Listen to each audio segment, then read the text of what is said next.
The views and opinions expressed by tonight's guest and topic of discussion do not necessarily represent the official policy or position of Spaced Out Radio, Spaced Out Weekend, Spaced Out Radio Limited, its hosts, syndicated carriers, or anyone associated with this broadcast.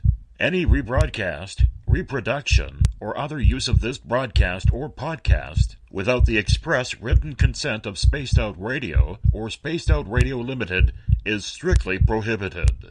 Listener discretion is advised.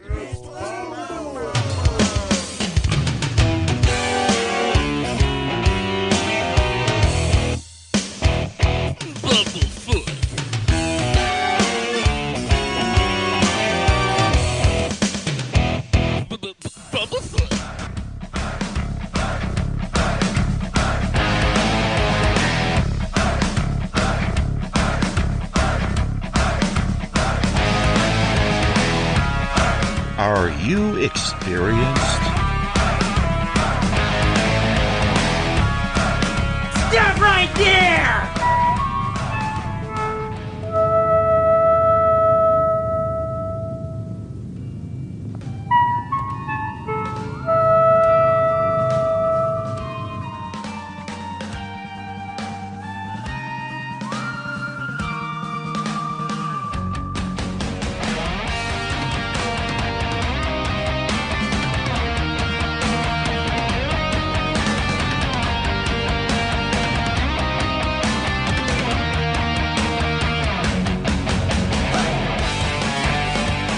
From high atop the mountains of British Columbia to you listening around the world, this is Spaced Out Radio with host Dave Scott.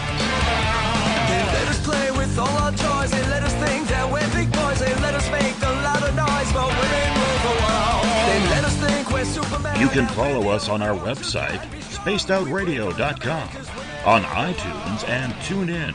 Follow Dave on Twitter at Spaced Out Radio, on Facebook at Spaced Out Radio Show, or on our YouTube channel, Spaced Out Radio Show. I try to act so cool, but you know I'm just a fool for you. I will stop till I reach the top just to be there with you.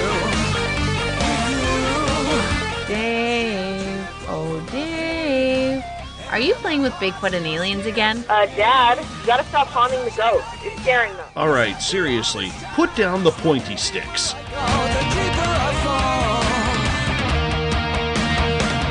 Okay! Game on! Game on! Game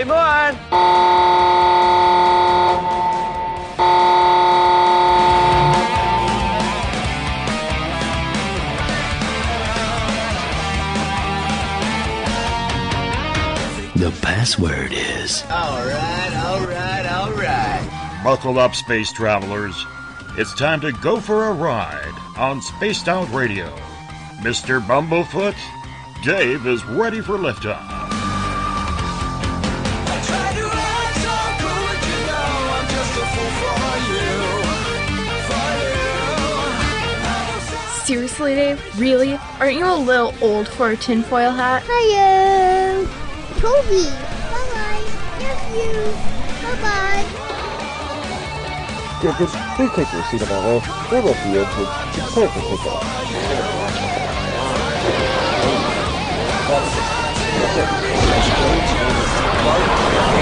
Start. 2, 1. Boost ignition and lift off.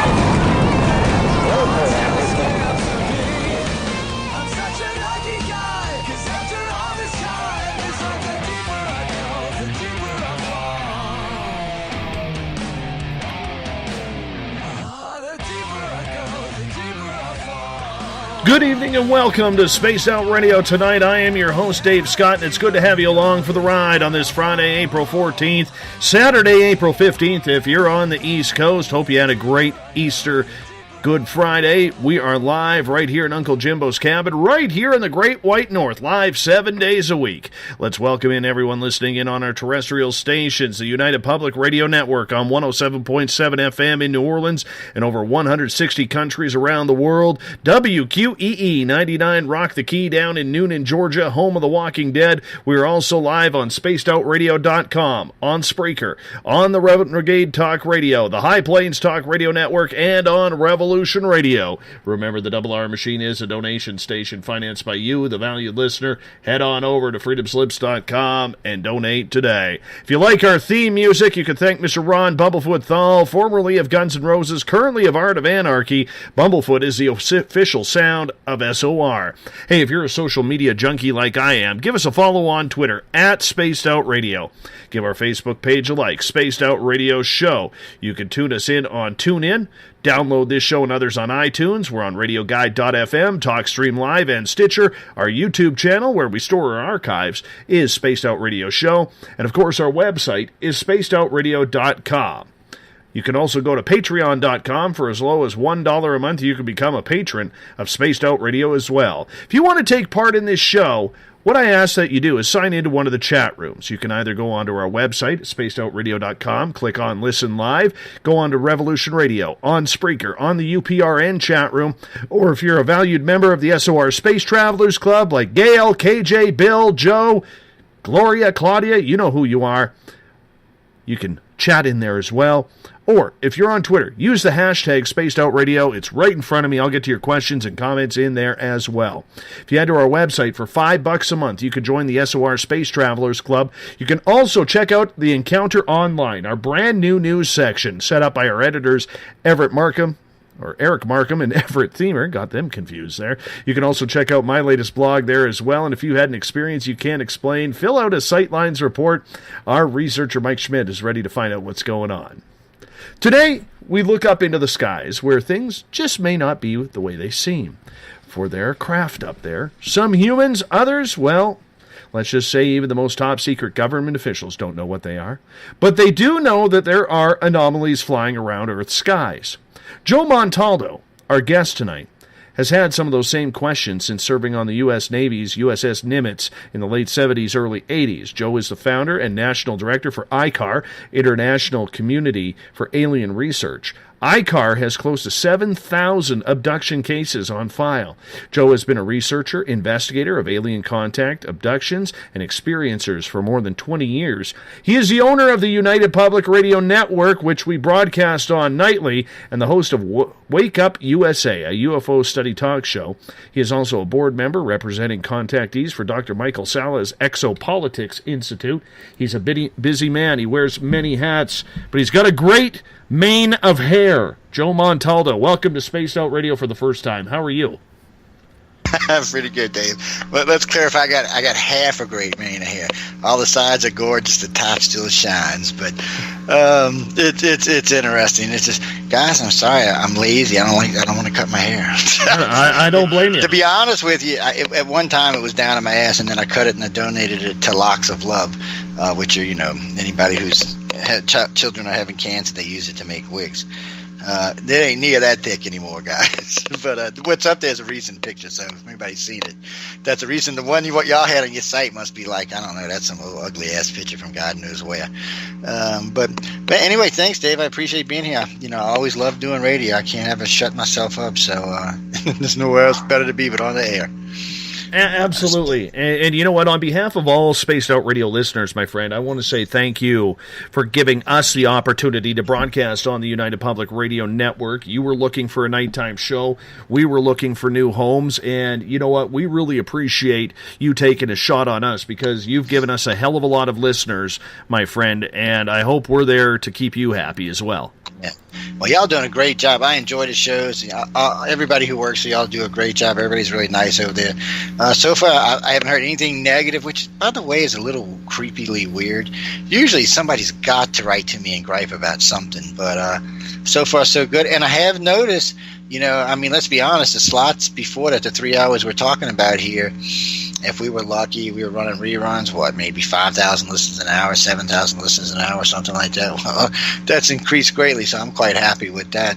Oh, and by the way, I got to get on somebody's butt about updating my bio. Currently, ICAR, we have about 27,000 investigated abduction cases with about 52,000 members worldwide. We're presently active in 75 countries around the world, with some of those groups being well over 5,000, like the one in Brazil, the one in Madrid. Those groups are separate entities from the ICAR. We don't actually count them on our membership roll. They're part of the organization, but their membership is separate from ours. It's a great thing to be doing. I like doing it. And, look, like the saying says, like they say, you can rest when you're dead. You can sleep when you're dead. I'm sorry. Until then, what the hell, man? We have such finite time on this planet that I plan on using it all, or at least as much as I can. When they say, do you have regrets? I said, yeah, there wasn't more days and more hours in the day. I enjoy it. I really do. And late night radio is great, by the way. Oh, there was a show here about 5 years ago that used to be, that came on from midnight to 3 a.m., but I don't think we can talk about it on the air. No, we'll leave them and the mustache away from this one. It's a very strange show, too, I gotta say. Absolutely. Well, we appreciate you being with us, because we try and bring our best every night to you and your network, and I'm just excited to get you on, because the one thing I love about you, Joe, and we were talking about this earlier before the show, so I don't mind throwing it to the public's way. You are very rogue in what you do, and what I mean by that is full-on complimentary. You're a guy who takes all pieces of information and you let yourself decide, because in this community, whether it's UFOs, whether it's ghosts, whether it's cryptids like Bigfoot, so many people try to build this base of researchers or investigators that have the same opinion as them, and nobody wants to stretch outside of that opinion. You have done things differently when you set up your radio network, ICAR, and everything. You wanted to stay very rogue so that way you could make a formal opinion on your own. What made you go that way? Well, because when I first decided, I don't even know what finally drug me into the public eye. I was doing a lot of research for MUFON back in the day. A lot of stuff, and I was in a lot of things. We had just laid out an abduction thing where we took 5,000 cases to do a criteria basis on them, and every time I'd send MUFON something, it was like the black hole of Calcutta. I just wasn't getting anything back. It wasn't just us. It was a lot of other people. It was just like they were collecting the data, but nobody knows where it was really going, and no one was really commenting on it. Nobody was cross-referencing, and it got me to start looking around. So I said, okay, well, let me see what I can find. Let me see who I can talk to. Well, first off, trying to get on a radio show, if you haven't been on like the speaking tour, is nightmarish. So I pushed and shoved and got around some other stuff, and I said, well, that's not going to work. So I went and found some chat rooms, and we started chatting with people. And some guy named Ariel St. Sinclair, who said he was like a descendant of an alien, just put me over the edge, dude. I'm like, screw this. I don't care what it takes. I'm going to find some way to broadcast something. Well, a guy named Jeffrey, who owns Wake Up USA, a UFO study, he owns Stardust Radio Network, by the way, asked me out of the blue, right after I had this big fit about all this, in 2002, if I wanted to come host his radio show. And I was like, well, hey, I've never hosted a radio show before. What the hell am I getting myself into? Got into it, really, really liked it. Took off really good within a year. We had over 1 million listeners. The show was doing great. But still, it wasn't allowing me to get the kind of information I wanted out to the public. And, even when you go in places like Coast or any other big radio shows or even TV shows, they limit you to what you can say. So I decided that, well, actually, a friend of mine decided for me, to be honest with you. He gave me a radio station. Now, by saying that, he gave me a Live 365 subscription, basically, and said, here, I've been having this, and I've got like 500 listeners on it. Why don't you take it over? So I started putting my reruns on there and Coast to Coast. Well, after just a few months between those two sets of reruns, they had about 40,000 listeners over there. I was like, wow. So I started doubling up. Well, the guy who owned Wake Up USA, to make this a short story, got mad at me for some reason. Even though his show was getting tons of publicity, he got mad at me. So I said, okay, well, I said, I can't stop what I'm doing. It's growing too fast. So UFO Undercover was born. And all of this was basically born because ICAR and its affiliates needed a venue. We needed a way to get data and information out to the general public that, first off, is not going to be bottlenecked, not be cut. Just to put this in perspective, ladies and gentlemen, I was just recently on Ancient Aliens last year. And by the way, I love Ancient Aliens. I did 5-hour interview with him. You know how much airtime made it on there? What do you think, Dave? How much do you think made it on the air? Even though, and they put me between two great ufologists, but how much do you think? I'm going to hope you at least got an hour. 8 minutes. Are you kidding me? Oh, no, 8 minutes. It was a great 8 minutes. It's about the blood type research, which we'll talk about in a little bit, but it was 8 minutes.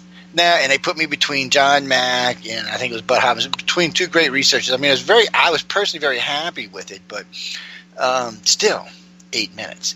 So all of that other stuff went to wherever it goes, and I'm sure they may use some of it in other episodes, but basically that's what you get. So when you do other radio shows, especially shows that are heavy in commercials, my very first Coast to Coast appearance, I was like, all right, I got 4 hours on Coast to Coast. Well, I'm just going to go ram crazy. And 4 hours on the Coast to Coast is actually 2 hours and 18 minutes. That's what you get.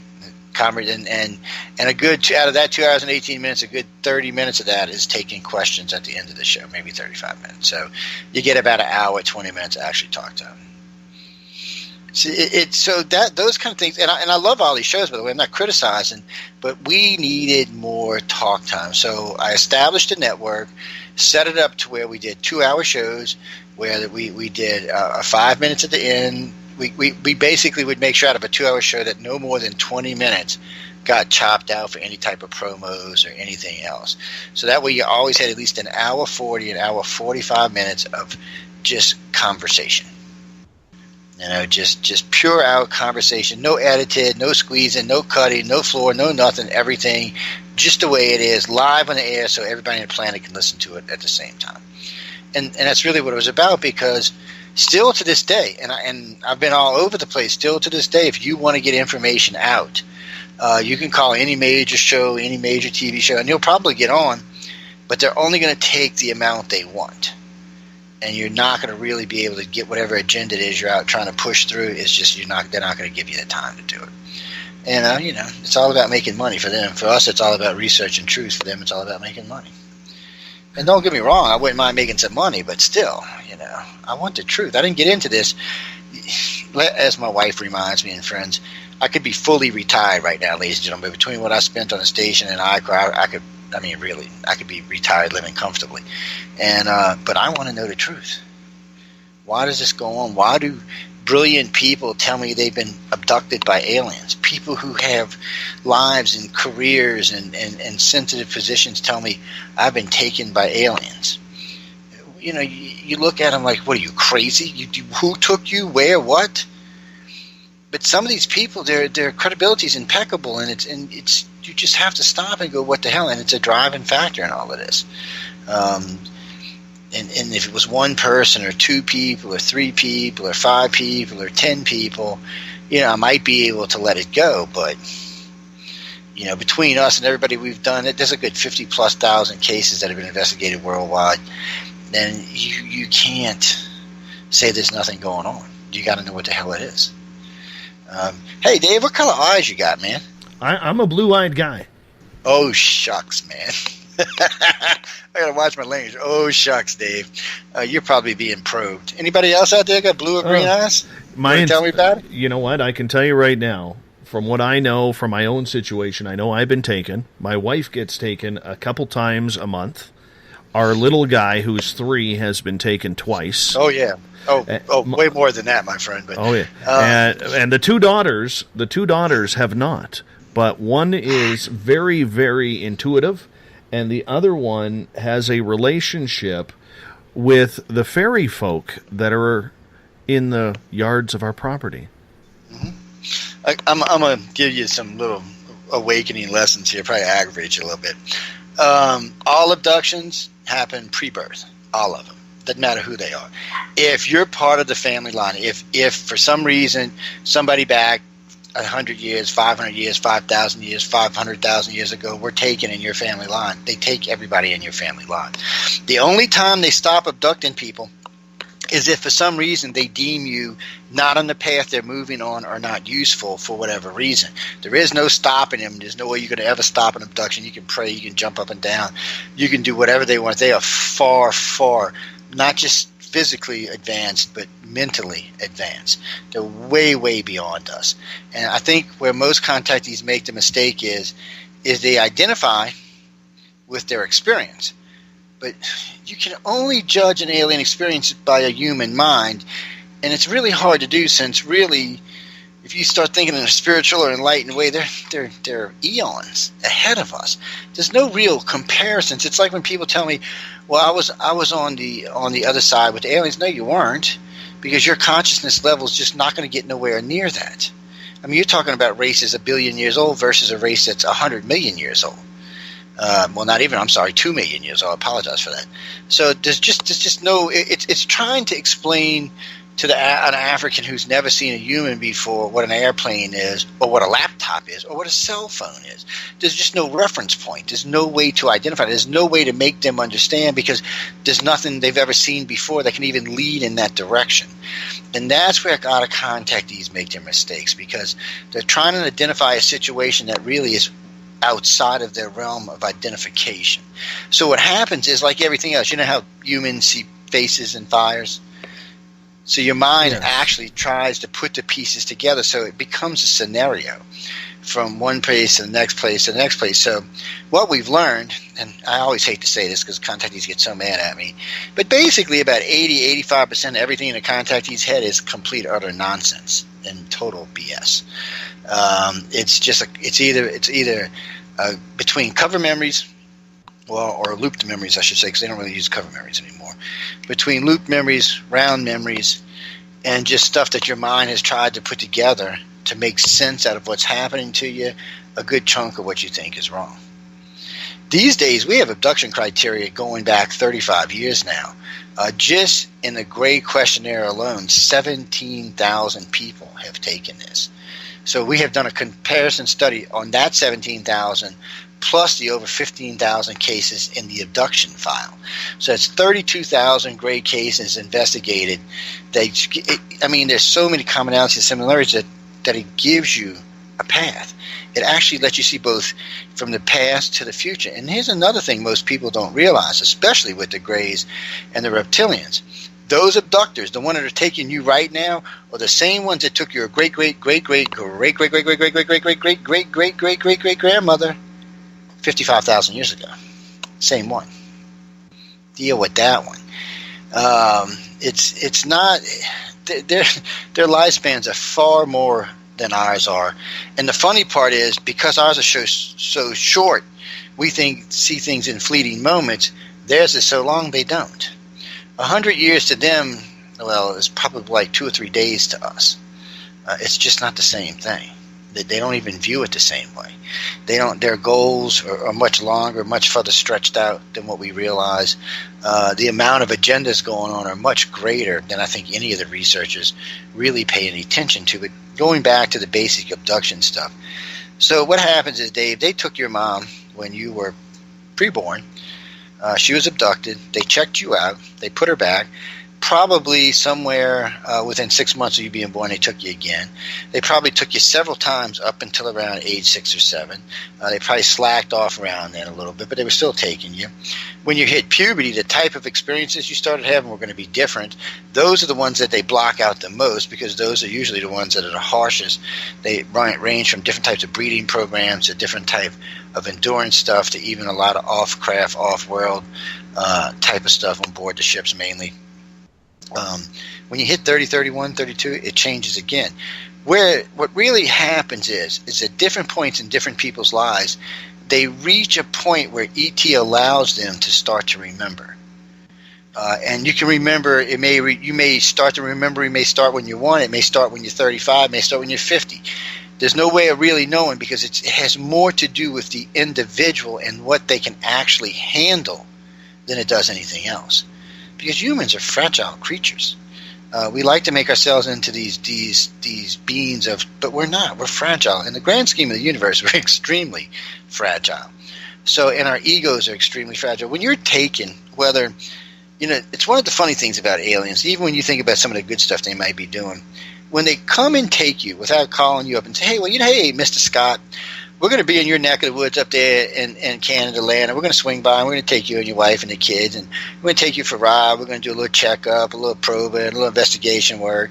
Nothing too bad, and then we're going to put you back and kind of wash most of the memory. Okay, that's different, but that's not what they do. They just say, well, you know what? We're going to be in Dave's area, zap his ass on board the craft, do a round of experiments, put him back. Sometimes they'll give you, they'll import you with decent knowledge. Sometimes they import you with not so good knowledge. I know a lot of people think they're above lying or above a lot of things. They're really not. And everybody always say, oh, they don't have emotions. Yes, they do. And the reptilians and humans have nasty emotions. And what I mean by that is they can be loving, sweet, and kind, and they can be vicious and mean, just like we are. Out of all the races that we deal with in the abduction research, the reptilians are by far, or I should say we're the closest to them. We're more related to them in any of the ways than the other races. We act more like them. We're just basically more like them, especially with the way we treat our children and our families. To them, family and family lines and genetic memory is very, very important. But anyway, I digress. Going backwards again. So here you are, Dave. You're on this timeline. They're taking you. They always take you from birth on up until they decide that you're not useful no more, or for some reason it's just time for you to stop. Maybe it's causing you to have mental issues or other problems. So sometimes they'll stop, but there's no way to make them stop unless they think it is. But anyway, you're at this point. You start remembering this. For you, and I tell this to all contactees, what was the thing that woke you up? What was it? What did you see something? Did you experience something? Did you have a dream? I did. I can tell you the exact time it happened. It was 7:45 p.m. on December 13th, 2011. I had a house full of people. We were celebrating Christmas 2 weeks early for my daughter because she was going on a cruise with her mother's parents over the holidays. And I walked into my kitchen from my living room to give my mother a hug because my parents had announced that they were leaving, and I had a house full of people, about 20, 25 people. And when I walked into my kitchen, which was connected to my television room, where everybody was watching the hockey game, go figure, we're Canadian, so I might as well throw the old adage in there. You know, I like a good hockey game. I noticed, though, Joe, that everybody in the room was standing still. The TV was silent. And when I made eye contact with my mother, I saw blackness in her eyes with white pupils looking at me, and I knew right at that moment that I was looking into the eyes of the angel of death. And 3 hours later, I channeled him. Not knowing anything about channeling, not knowing anything on what channeling was, never even heard of the term or the word. Anything to do with channel to me was on the television. And I ended up having a 30-minute conversation through me. My wife was taking it all down of why I saw him in my mother's eyes, and he told me how to keep my mother alive. I followed every point that he said. My mother, to this day, is still alive.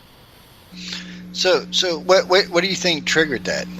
And the reason I'm asking this is, and I want to clarify before we even go any further, so you know personally where I'm headed with this. People have spirit guides, right? Absolutely, yes. Yes. Through deep hypnosis, we found out that a lot of times the Indian spirit guide or the wolf or the dragon or whatever turns out to be an extraterrestrial. Okay?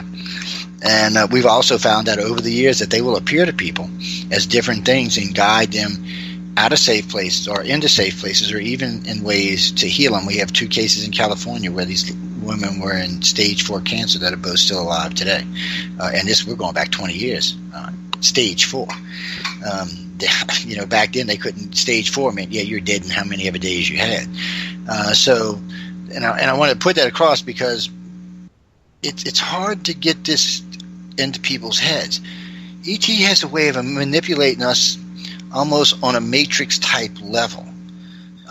We just don't understand the psychic abilities they truly have. Well, matter of fact, by the way, if you're listening tonight, ladies and gentlemen, we do not even consider you to be an abductee or contactee if you're not empathic. It's actually required by the organization to be considered as someone who's been contacted, because ET is not contacting anybody that's not at least empathic. It's not going. It's probably one of their requirements, actually.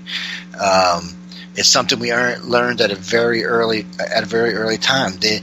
They are looking for people that they can manipulate their minds, they can enter their minds, they can do all kinds. And by the way, not all of this is hostile. I know it sounds like that, but I don't want people to get a completely hostile attitude about this.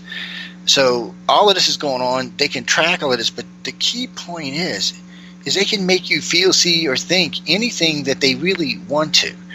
Most of the time, people think aliens are shapeshifters. Well, physically shapeshifting, but takes a level of energy and a type of design, maybe along a plasma or an energy base. So maybe the light beings physically shapeshift. The Greys really don't. Neither do the reptilians or the humans. And we found that out at an early age because people would tell us all the time, oh, we were surrounded by Greys. There'd be like 5-6 people there, and there'd be 6-7 Greys there. Well, the problem is the way they described the Greys. They were describing them so differently that you were like, well, wait, it's the same Gray. How can it be different? Or a lot of times you'd have 2 Grays, and everybody would each one person would describe the Gray entirely different. You're like, well, what's going on here? And a lot of times they wouldn't even describe them as Grays. They would describe them as weird type beings and stuff. So we know that the Gray has the ability to get into your head and make you see whatever it wants you to see, whatever you want to feel. That's one of the things they talk about in the tests that go on from puberty to about 32. It's some of the ways they do it is actually physically get in your head. It's also the way they do what we call non-physical abductions, where they basically just take the essence of your consciousness, but they leave the body behind. It's basically a matrix effect is what it is. And it's scary when you talk about it, and there's a lot that goes on with that, but that also leads to a lot of the other programs they're working on.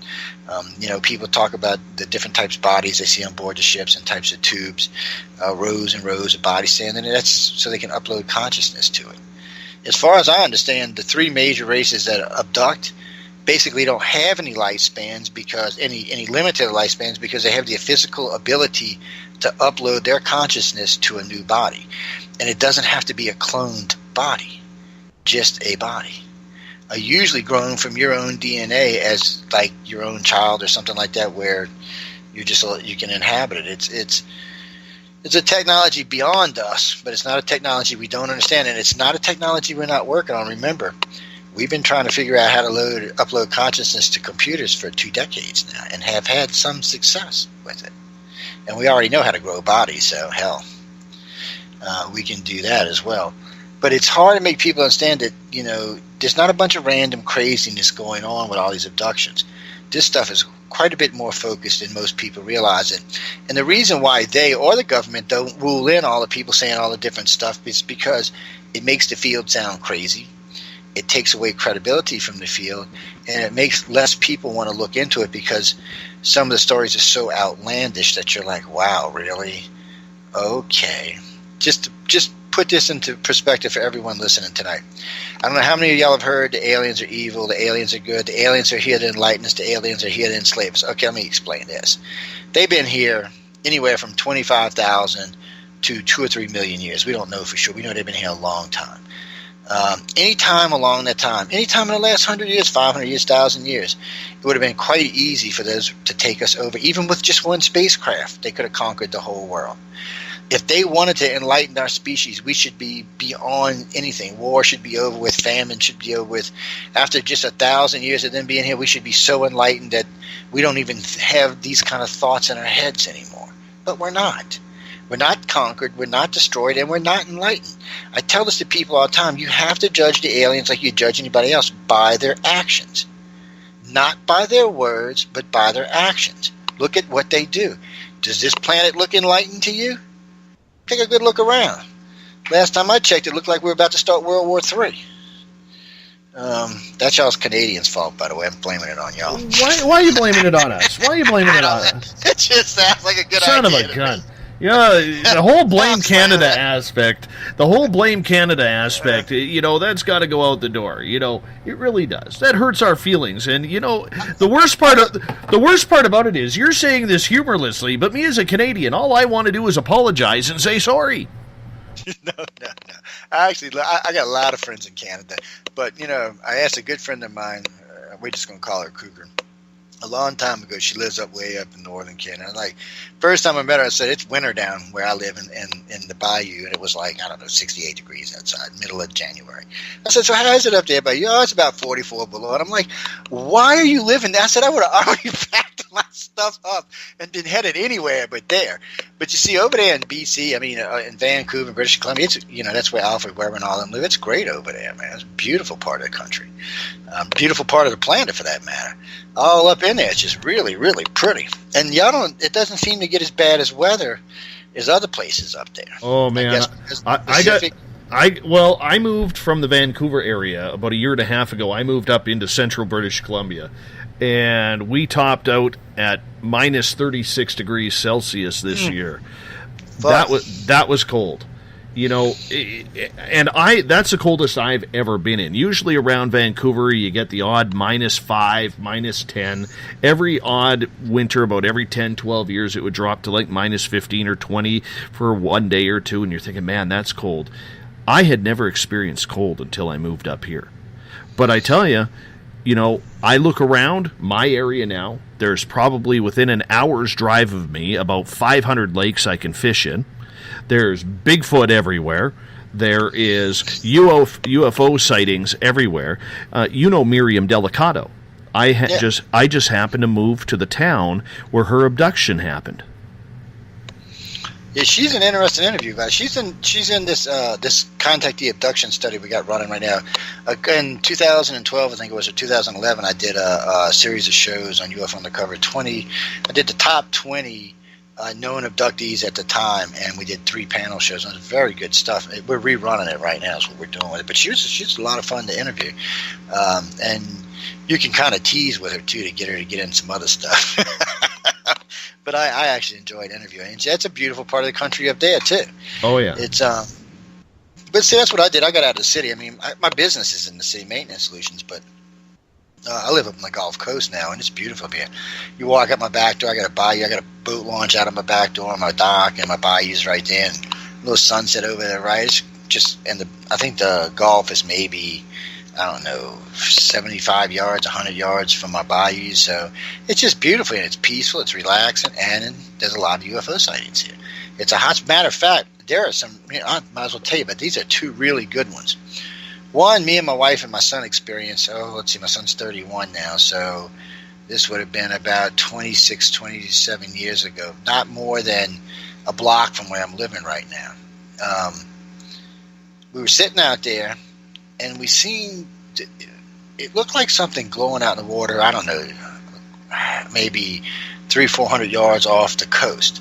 And we were on the beach, and I'm like, what the hell is that? And I said, no, I don't know, we're watching. And my son starts this crap about, here comes my bug-eyed friends. And I'm looking at him like, what are you talking about? He's, 6 at the time, 5. I'm thinking, look, dude, come on. Not a good time to be messing with that. And then you start to see the water looks like it's mounded, and it's got this weird greenish white kind of foamy look to it.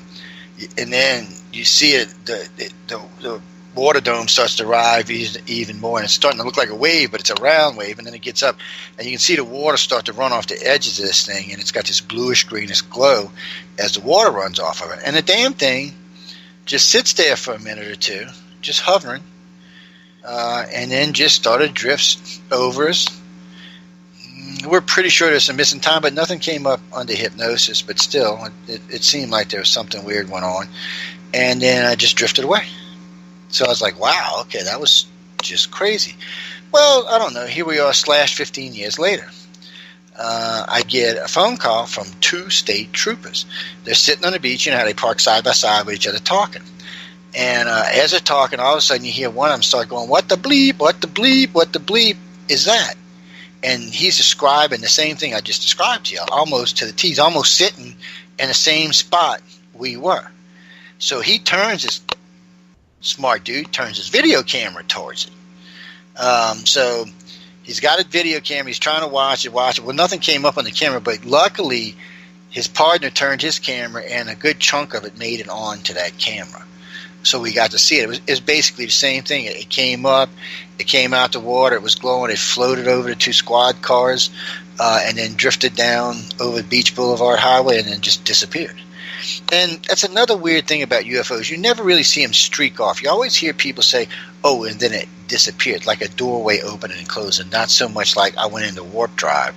More like the door opened, I went through it, and it closed behind me. More like type of gate travel or something, or some type of travel where they're just moving out of dimension or even out of time for that matter. But whatever it is, it's not like it's streaking across the sky.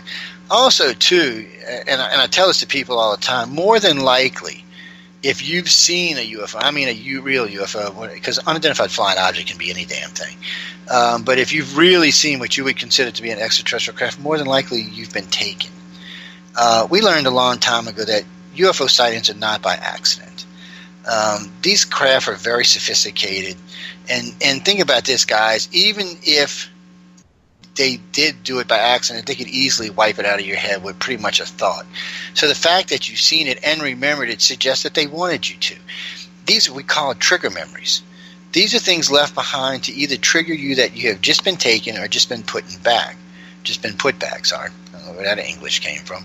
But they're really what they are, the trigger memories. It's to let you know something happened. See, people don't realize, but ET wants you to remember, but a lot of the stuff that goes on, especially in your 20s, is pretty harsh. So, they block out most of that, and they don't really want you to remember because it's not really nice, and it's not something a sentient species should be doing to another one. But after that, once you hit your 30s, 40s, 50s, and even 60s, contact changes greatly. It becomes much more enlightened. They let you get much more involved. You can be involved in the agendas. You can help out. We talk about communicators and keepers. These are people who work with the aliens. They're usually 30, 40, 50, 60. But they work with them. And they're the ones who really tend to have the true knowledge about information, what's going on, how crafts operate, types of drive systems, things like that. These are the people who tend to have it. And guess what? Who they are? They're the ones that tend to get, oh my God, military abducted. For the government to actually abduct someone, they have to know about you. Somewhere along the line, they had to find out that you were a contactee and that you were an advanced contactee that were worth abducted in the first damn place. That's what I'm saying. There's always so many misnomers that are put out there in the ufology field to just, make people crazy, make you think things aren't the way they are. But there's been a lot of abduction research done, and this isn't like ufology. Abduction research is not the same. Inside the abduction field, there's a 75% consensus that this is happening and these things are going on, and there is things that we expect to see and hear in every abduction, every one. So it's different in the fact that there seems to be a much tighter consensus than what we have when we're talking about, I saw a UFO. And frankly, I'm not sure what you're going to learn from a red light in this night sky. I mean, people write to me all the time, Joe, guess what I saw? It was this weird green flashing light. And I always write back to them and tell them what to look for and what they should be expecting. But frankly, there's nothing I can do with it. I can add it to the thing that such and such seen a green flashing light in this area, and I can check to see if there was any abductions to correlate any sightings. Because these days, something else we do is anytime we hear about a sighting, is we try to find out if there's abductions in the area, just to prove the point that where there's sightings, there's abductions. And if you are seeing them, you were probably taken, which really hacks off a lot of people and makes them mad. And it limits to everybody else can't see them. I said, well, think about it like this. Mexico City was in 1997. UFO hovers over the city for 24 hours. More than 1 million people reported seeing this UFO. There was hours and hours of videotape, hours and hours of, tons and tons of pictures and tons of videotape, and this thing just sat there. Now, remember, ladies and gentlemen, there are 22 million people in Mexico City, but only 1 million seen it. Why? What? Everybody else was not paying attention? No one else seen the thing hovering up in the damn sky? New York City. One ambassador and 2 Secret Service guys sees a woman being taken from a building in New York City. New York City, 8 million people. No one else saw it? Yeah, even better for y'all. Phoenix, Arizona, Phoenix Light sightings. Maybe, if we're lucky, 50,000 people rode in and saw the Phoenix Lights. How many years in Phoenix? 4 million people live there? What the hell? Was everybody else had their eyes closed? See, this is what I'm saying. This proves a point that not everyone can see UFOs. It just doesn't work that way. If they were, the totals, what we would see would be much higher. Because just Phoenix alone, there should have been at least 1 million people report seeing it. New York, 2 or 3 million people should have seen it. Come on. Mexico City, 10 million people should have saw the thing. The big black triangle that hovered over Brazil for a day and a half, people reporting it all over, cities all over the place. It crossed a population size of at least 10, 15 million people. And what, 20,000 reported it? You do the math. Something's definitely screwy with this. So by knowing that, we now know that, look, no, not everybody can see UFOs because they don't want you to see them. Most of us now believe that you have to have been taken. It's like being exposed to the craft allows you to see them, or being exposed to the knowledge allows you to see them. Whatever you want to believe, whatever you want to think, but it does seem to work that way. And it does make a lot of my ufologist friends mad because they're like, well, that means I could never see a UFO. Well, it's not my fault you're not special. What can I say? How close has been your closest encounter with an extraterrestrial craft? You want me to tell you the truth? I don't know if I tell you the truth. They might come kill you, man. I don't know if that's a good thing to tell you now. I can tell you point blank. Mine was within 150 yards. Well, let's see. The one on the beach, we walked down the ramps, I don't know, 8 feet. I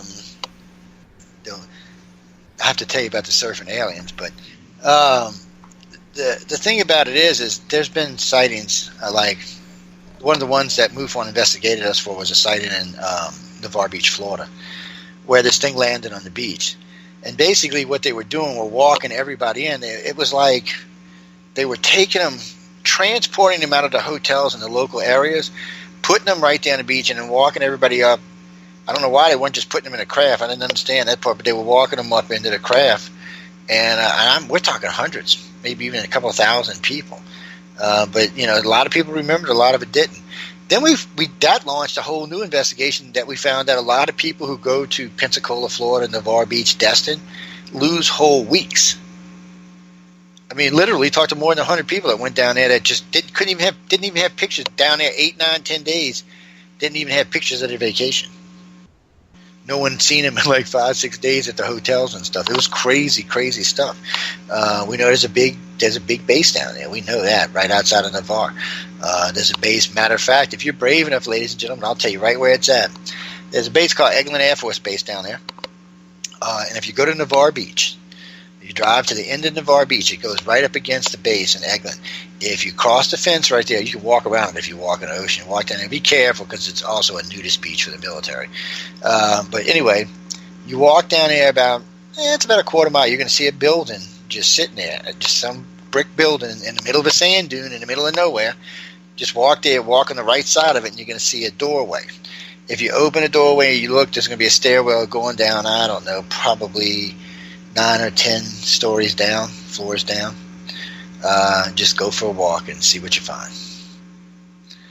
It's there. It's been there for a long time. It's not even that unknown of a secret. Most of the major ufologists know it's there. They just don't like to talk about it because for some reason the government doesn't seem to cover it up. In other words, are you saying, Joe? Are you saying that there's an area on an Air Force base that you could sneak into to see a craft? Not just a craft. You can see the aliens. You can see abductions going on. Now, don't get me wrong. You're going to probably get snatched, and God knows what they're going to do to you. But they'll put you back. It's not like they're going to keep you. We've had other people we've told about going down there, and they've come out and told us basically the same stories we've told other people. It's there. It's available for anybody who's brave enough to go down there and do it. It's not the only place. I can. If you really want contact, I can tell you places. Because we've been doing this a long time, and you got to remember, people write to me daily about where they see things, where they're experiencing things, and how things go on. And I also get the advantage of our other directors in seeing things that repeat. So we know that sometimes something might actually happen in this area at a particular time. So it gives us, kind of an edge. We've been doing this a long, long time. MUFON's really not an abduction organization. They're a sightings organization. ICAR is really an abduction-based organization. And to put the short of it is, like I said, we did 5,000 cases with MUFON. Then everything that David Jacobs, John Mack, Bud Hopkins, everything they had, everything I could find from Mary Rodwell, Yvonne Smith, Suzanne Hansen, the whole bunch of them, we took all of that. And then we took our cases and then we advertised it for, since 1998, so for 21 years for ICAR. And until we reached where we are today. And the way the cases work is it's like 27,000 investigated UFO abduction cases. And then there's the 7 major projects. Those numbers are actually separate from the abduction cases, because some of the people answering those questions are actually some of the people in the abduction role, but a lot of the people answering them are people who have heard us on like radio shows like this one and who have gone over and taken the questionnaires. See, ladies and gentlemen, we have quite a few questionnaires over there because our job is to do a comparison study, a long term. Now, remember, these projects have been going on. The shortest one has been going on for 7 years. The longest one has been going on for 14 years. The Gray and Reptilian studies are both 14 years old. So we have been having people write to us and track their encounters with Gray and Reptilian aliens for 14 years. And then you combine all those studies together along with the abduction cases we already have. It paints a very interesting picture to what's going on. Just some things I'll share with y'all that I've had to change over the years. One, initially we thought abductions were a third reptilians, a third grays, and a third human aliens. Come to find out we were wrong. It's about 60-65% gray, and you can split the reptilians and humans half together. Now, earlier in time, it would have flip-flopped because the grays weren't actually here then, but the humans and the reps were. But we'll get into that later. So right there, you know that first off, these aliens have been here for this long, and you can see kind of a pattern coming forward. Damn, now my thought went right out my head. Old age, people. Sorry, old age. It happens. I get there too. It's Well, while you're thinking of that thought, we got about 4.5 minutes here before we have to take our first breakout of the night. Do you believe then that there is a difference between the countries on where you're being abducted to what kind of abduction is happening? And the reason why I ask that, Joe, is a lot of the reports I get out of the U.S. seem to be very, very malevolent in one way or another. Yet most of the encounters I hear about here in Canada are of a benevolent nature. And I'm wondering, and I can't put my finger on it, why, what you think would be the reasoning for that. Well,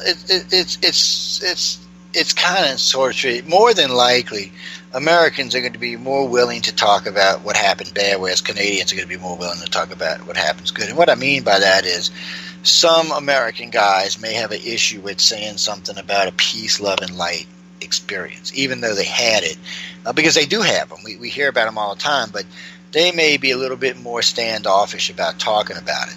What we've really found out is that really for the most part, the good versus bad, it pretty much happens on an even keel. Really, when it comes to the good stuff, it's more about what you've been prepped for and what they're teaching you to understand than it is anything else. And they do it for everybody worldwide. It doesn't really matter. It's just some people take it easier, and some people will feel more comfortable with the aliens teaching them certain things, so they're going to report it just that way. And I really do feel like that in a lot of ways. Canadians feel a little bit more in touch with who they are. Americans still feel the need to kind of, look at Trump with North Korea, just for a glimpse. That's true for the nation for the most part. We're just, we're kind of like, even if something's good, they're still kind of cranky, we'll say. There you go. And I think that's really what it has to do with more than anything else, because when we go to the numbers of it and what we see actually happen in the contacts, it seems to be about the same all around. But what we have found is there does seem to be zones and areas where certain types of aliens tend to, abduct more often than other areas. And there also seems to be, I guess you would call them Well, to put this in perspective, the UK, the majority of cases we get out of the UK are what I call old school abductions. Drag you out, through the wall, up to the spacecraft, probe you, kick you around, spit on you, throw you down, bring you back. Basically hostile cases. They're like the control group versus what's going on the rest of the planet. It's a very strange thing. They really are like a control group. And then we found that there's places, and not just this country, but other countries that have null zones where there's no sightings and no abductions.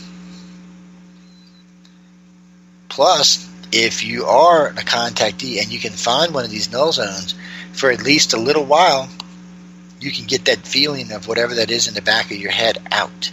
Because if you're a contactee of any kind or abductee of any kind, whoever is taking you always keeps a permanent link. So it's always something in the back of your head. Some people, or in the front of your head. Some people experience it differently, but it's always there. It's their way of watching you. That's why when people talk to me about channeling aliens, there's no really reason for them to. If the Gray wanted to speak through you, Dave, he'd just say, "Hey, Dave, guess what? This is John the Gray, and I'm talking to you, buddy." You'd be like, "Whoa, what the hell?" It's not so much channeling it's just he's just in your head telling you what the hell's going on. It's kind of funny, really, but it's kind of scary too. They keep a permanent link, and so they don't need implants to track you. They track you through your DNA. For sure. Joe, I'm going to get you to hold on here momentarily because we are going to be stepping out for a break here in just a few seconds. Joe Montaldo is our guest tonight, the owner of the United Public Radio Network and the president and starter of ICAR, International Community for Alien Research. 27,000 researchers or experiencers that have checked through. If you've been an experiencer, make sure you go over to ICAR's website, icar.com, to check it out today. You're listening to Space Out Radio. I am your host, Dave Scott. We'll be back right after this. From coast to coast to coast, Blacklight Uncharted is taking on the paranormal across Canada. From ghostly hauntings to the UFOs flying above in conjunction with MUFON Canada, we're closely investigating what's going on in the northern skies and checking out the apparitions that walk among us. Check out our videos right here at spacedoutradio.com. We want to know your thoughts, we want to hear your experiences, and we want you to share your stories. The answers are out there, and we intend to find them. Would you like to become one of our space travelers? All you have to do is click on the Space Travelers icon at spacedoutradio.com. For only $5 a month, you can get access to some great prizes, as well as private monthly shows, newsletters, and a members-only section on our website. Become a space traveler today. The third Monday of every month, Spaced Out Radio is going to bring you a different look at everything paranormal. Welcome to The Reporters. Jim Mallard, Vanessa Hogel, Denise Garcia, and Christina George join me, Dave Scott, for a look at the weird and strange from the other side of the microphone. We'll break down ghosts, UFOs, cryptids, and the people investigating them. The paranormal media has never been heard like this. Come listen to The Reporters. It's paranormal news at its finest. Welcome to The Encounter. At spaceoutradio.com, The Encounter online is SOR's trusted news source for everything weird and strange going on around the world. This is news editor Eric Markham. Our team of journalists are scouring the planet for those strange stories that rarely make the mainstream. No fear-mongering or fake news here. Head over to spaceoutradio.com and encounter The Encounter.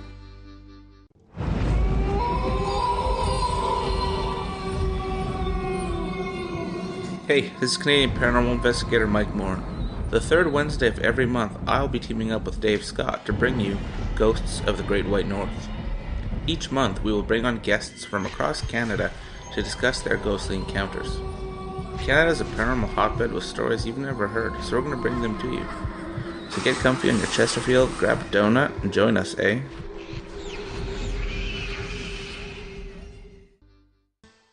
Have you had an experience you can't explain? Had a run-in with ghosts, maybe Bigfoot, or seen lights in the sky? Hi, I'm Mike Schmidt from the SOR Sightlines. I'm here to investigate your sighting. Head to spacedoutradio.com and fill out a report on the Sightlines. All your information is 100% confidential, and I will help you figure out what you've been seeing. File your report and let's find out the answers together. Visit purpleplates.com today. For over 40 years, the Purple Energy Plates have been delivering amazing results for their many customers.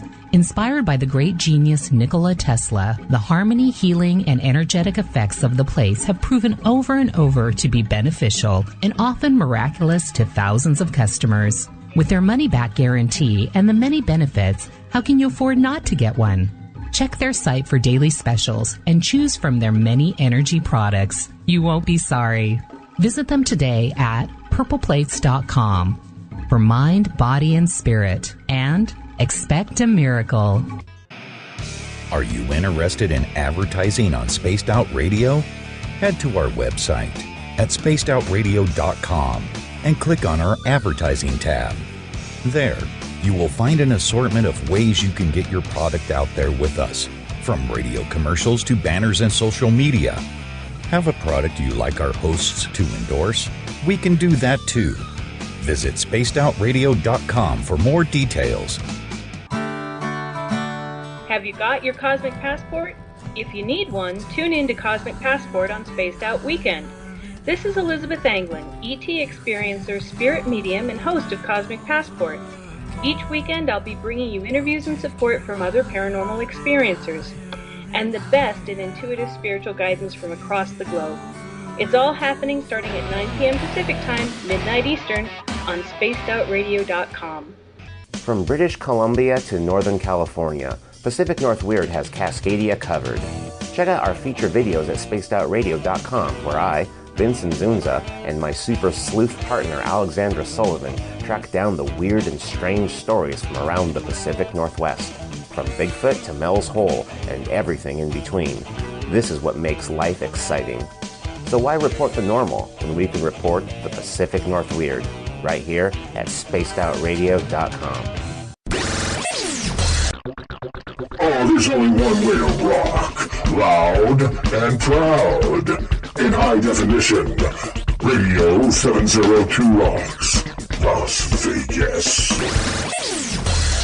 Every Saturday and Sunday night, as Dave Scott wanders aimlessly in the wilderness, you can come hang out with me, James Tyson, in Spaced Out Weekend. Starting at 9 p.m. Pacific, midnight Eastern, I'll take you along as we talk with some of the best experts in their fields. SpacedOutRadio.com is the place to find us. So sit down, relax, put your feet up, enjoy the topics like the paranormal, supernatural, intuitiveness, and so much more. Hope to see you there. Don't have time to listen to Spaced Out Radio Live? Wherever you are, the car, the office, the shower, or even if you're traveling, we're right here for you. Each Spaced Out Radio show can be found on iTunes, TuneIn, and on our YouTube channel, Spaced Out Radio Show. It's the perfect way for you to catch up on our shows. For more information, just head over to our website, spacedoutradio.com, and tune in to us today. The views and opinions expressed by tonight's guest and topic of discussion do not necessarily represent the official policy or position of Spaced Out Radio, Spaced Out Weekend, Spaced Out Radio Limited, its hosts, syndicated carriers, or anyone associated with this broadcast. Would you like to connect with us? Head to spacedoutradio.com for all your latest show info. And hit us up on Twitter using the hashtag Spaced Out Radio.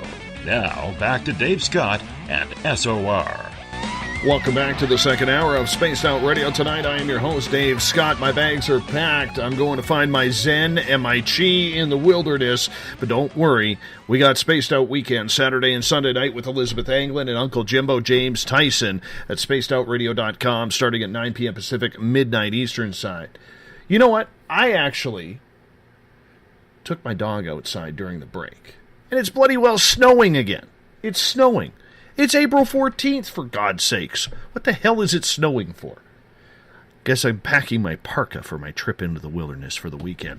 We want to welcome in our terrestrial radio stations, United Public Radio Network, live on 107.7 FM in New Orleans and over 160 countries around the world. Good to have you with us. We are also live in Noonan, Georgia on WQEE 99 Rock the Key, the home of The Walking Dead. Good to have you with us for your nighttime entertainment. We're also live in Las Vegas on Renegade Talk Radio, and if you're listening in on Revolution Radio, remember the Double R Machine is a donation station financed by you, the valued listener. Head on over to freedomslips.com and donate today. Bill Cardwell has set the password for tonight in the SOR Space Travelers Club. Bourgeoisification. Bourgeoisification is your password. Make sure you use it wisely, space travelers, as Bill sets a password each and every night right here on the mighty SOR. If you want to follow us on social media, you can do so on Twitter at Spaced Out Radio. Use the hashtag Spaced Out Radio to get your questions and comments to me live during the show as well. Give our Facebook page a like, Spaced Out Radio Show. Tune us in on TuneIn. Download this show and others on iTunes. We're also on RadioGuide.fm, TalkStream Live, and Stitcher. Our website is spacedoutradio.com, where we have a plethora of features for you, including joining the SOR Space Travelers Club for $5 a month. You can read up on the Encounter Online, our brand new news section. And if you head on over to patreon.com, you can become a patron of Spaced Out Radios for as low as $1 a month. Joe Montaldo, president of ICAR and the owner of the United Public Radio Network, is talking all things UFO and ET abduction tonight. Joe, welcome back. Thank you, Dave. Look, people, I'm not trying to scare y'all or nothing, by the way. I know somebody texted me a minute ago, "What, are you trying to scare us?" I'm like, no. I ain't got anything scary yet, Lord. We get to the scary stuff. I don't know if y'all want to hear that. Who believes in ghosts? You believe in ghosts, Dave? I do. And you know what? My yard is haunted. You know, I got a theory for you. I love to do this to paranormal people. I got a question for you. You know what dimensional bleed through is, right? Yes, I do. You know how people sometimes will say they see a parent after they die, but sometimes they'll say stuff like, "Oh, I saw my dad, but he looked a little strange, or he was wearing a weird red shirt, or he had blonde hair or something." It's probably dimensional bleed through. Probably not even dead. It's probably, I imagine, the stress of losing someone is enough to allow you to open the veil to the next closest universe to you. So when that happens, you're opening the veil, you're in the same room, everything's happening in the same place. The only difference is your dad might actually be standing in front of you instead of being dead. And for that instant moment, how many ever seconds it lasts, you're actually seeing a live person, not a dead one. Just something to think about, because we do know stress can push the veil limits and make them open. So just something to think about, people. And by the way, if anybody writes to Dave, all right, I'm not saying that every ghost is dimensional bleed through. I'm just saying it's possible that a lot of what we consider to be ghostly apparitions could be something as dimensional bleed through. I just like to add a little science to everything, people. It makes life roll along a little better. There's room to bleed, but you need a little science to go with it. What do you think, Dave? Oh, absolutely. The science goes everywhere. And, sometimes we have people thinking their opinion is science, but we got to see through those. Yeah, you do. You really do. Somebody asked me, why do you spend so much time doing comparison studies? I'm like, well, I'm not the only one. There's other members of the organization. It's just, it's the only way we're going to ever get to what's really going on. Because when you go to any place or any conference and you talk to a bunch of abductees, no one tells you the same thing. You really don't even find the same stuff until you start regressing people or find advanced contactees. When you find advanced contactees, it's different. Keepers, communicators like that, their basic experiences are the same. There's a lot of different stuff in the experiences, meaning what they're learning and what they're teaching. But the basic from birth to where they are experience is the same. So why would aliens do so many crazy different style abductions if they were actually trying to figure something out or teach something or just basically keep track of the human race? Because let's be honest, if they've been here more than 10,000 years, abductionists, what the hell have they got left to learn? Come on. We're going to master the human body in less time than that, so I know the aliens could. So what is it they're actually after? What is it they're actually doing? People tell me all the time, the Greys are trying to make new bodies, or the Greys are trying to get emotions, or these are... Look, people, the Greys like who they are, okay? They are basically the peacekeepers of the galaxy. They work directly for the light beings. They don't work for the reptilians. They don't work for the humans. They work for the light beings. And out of all the races out there, they're probably in the top 10 most advanced. Come on, their ships, they grow their ships. Their ships have their own food that grows on board that feeds both the Grey and the damn ship. That's technology far beyond what the reptilians and the humans have. Plus, their mental abilities are far beyond any of the other races out there. And then people forget, not all Greys are 3 foot tall. Some Greys are 5 foot tall. Some Greys are 7 foot tall. And we're pretty sure the Queen's around 9 foot tall. So it's not, it's not what it is. And they're not, none of them are Grey. That's the worst part. That's the really sad part of Greys. That's how you know when someone's BSing you right off the bat. Well, I saw a Grey, and it was charcoal gray, no such thing. The first one I saw was actually tan in color. Yeah, well, they got browns and tan ones. And what's weird about the races is, the types of, we like to call them blue, white, and brown. And the reason why is when a Grey has just fed a blue Grey, he's almost like a cobalt blue color. And then as the food leaves his body, because they absorb it through some type of osmosis through skin, they actually absorb it. So when it goes, the skin becomes almost translucent. So I guess that's where some people get the Gray from, because when they become translucent, maybe at a distance they look kind of gray, but they also have the white ones, and when they do it, their skin looks a different color, almost a ghostly white. And then the browns can be anywhere from a dark brown to a pale tan cream color, and that's because of the way their food is ingested. They also come in different sizes, and it's not necessarily by color, but it's by size. And authority seems to be based on size. The 5 foot the 3 foot basically seem to be the guys that run around, do all kind of BS. And there's also they got 3 foot Greys, and then they got 3 foot Greys that are half Gray, half robot. So, and then they've got the 5 foot Greys, or the 5 foot ones, which seem to be over them, and then there seems to be the 7 foot ones, which seem to be over everybody except for the Queen. And I don't want to say it's set up like a beehive, because I think there's more than one female, but it definitely seems to be different. And they just grow bodies, and first off, their bodies can live, from what we understand, a long time, a couple of million years, and when they're ready, they just transfer into a new body. So there's no real anything for them about how long they can live. As long as they have access to a body, I guess basically they can live as long as the universe exists. But, and that's another thing. In the beginning, people used to always say that the Greys work for the reptilians or the Greys work for the humans. We found that none of that was true. Matter of fact, we found out for the most part, the reptilians and humans are scared of the damn Greys. When you hear about military abduction cases, when they're all present, they'll tell you, even the military abductors will tell you, when the Greys walk in, the reptilians and humans tend to put their heads down or look away. They don't make direct eye contact. They seem to have some sort of fear of the Greys. And see, in the beginning, we thought it was the opposite. And people get mad at me when ICAR changes stance, but let's be honest. If you're too rigid to change something after you've learned that you're wrong, then why are you even in the field in the first damn place? That's what's always bothered me about ufology in general. You can go back 50 years and not one case has changed in 50 years. You mean to tell me that we haven't learned something that may have changed someone's idea? That's why I rewrote the Betty and Barney Hill case, because of the data. At some point, you have to realize you made a mistake, or new data suggests that something else was going on.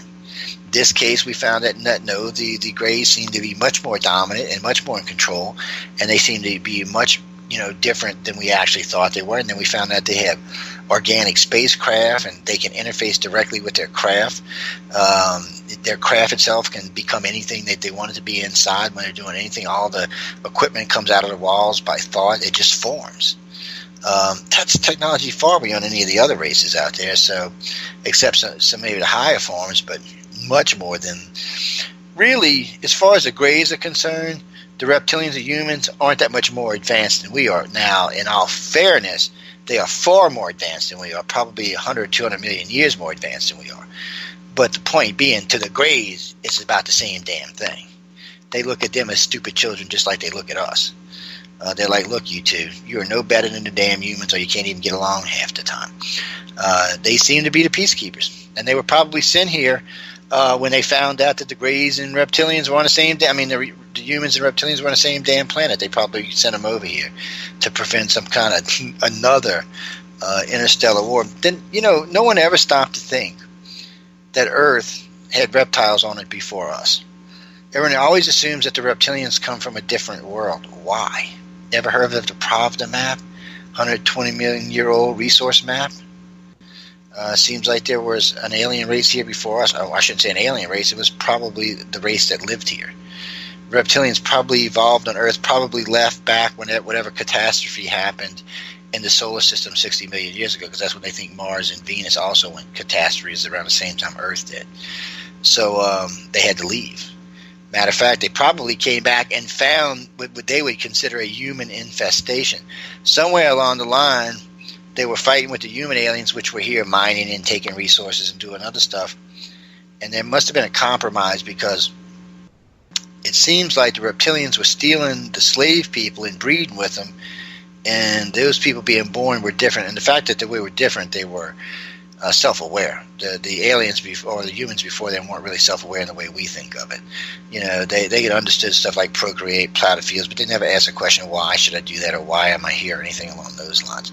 That seemed to come after the reptilians had bred with them. And we know for a fact, ladies and gentlemen, that every human on this planet has a reptilian section in his and her brain.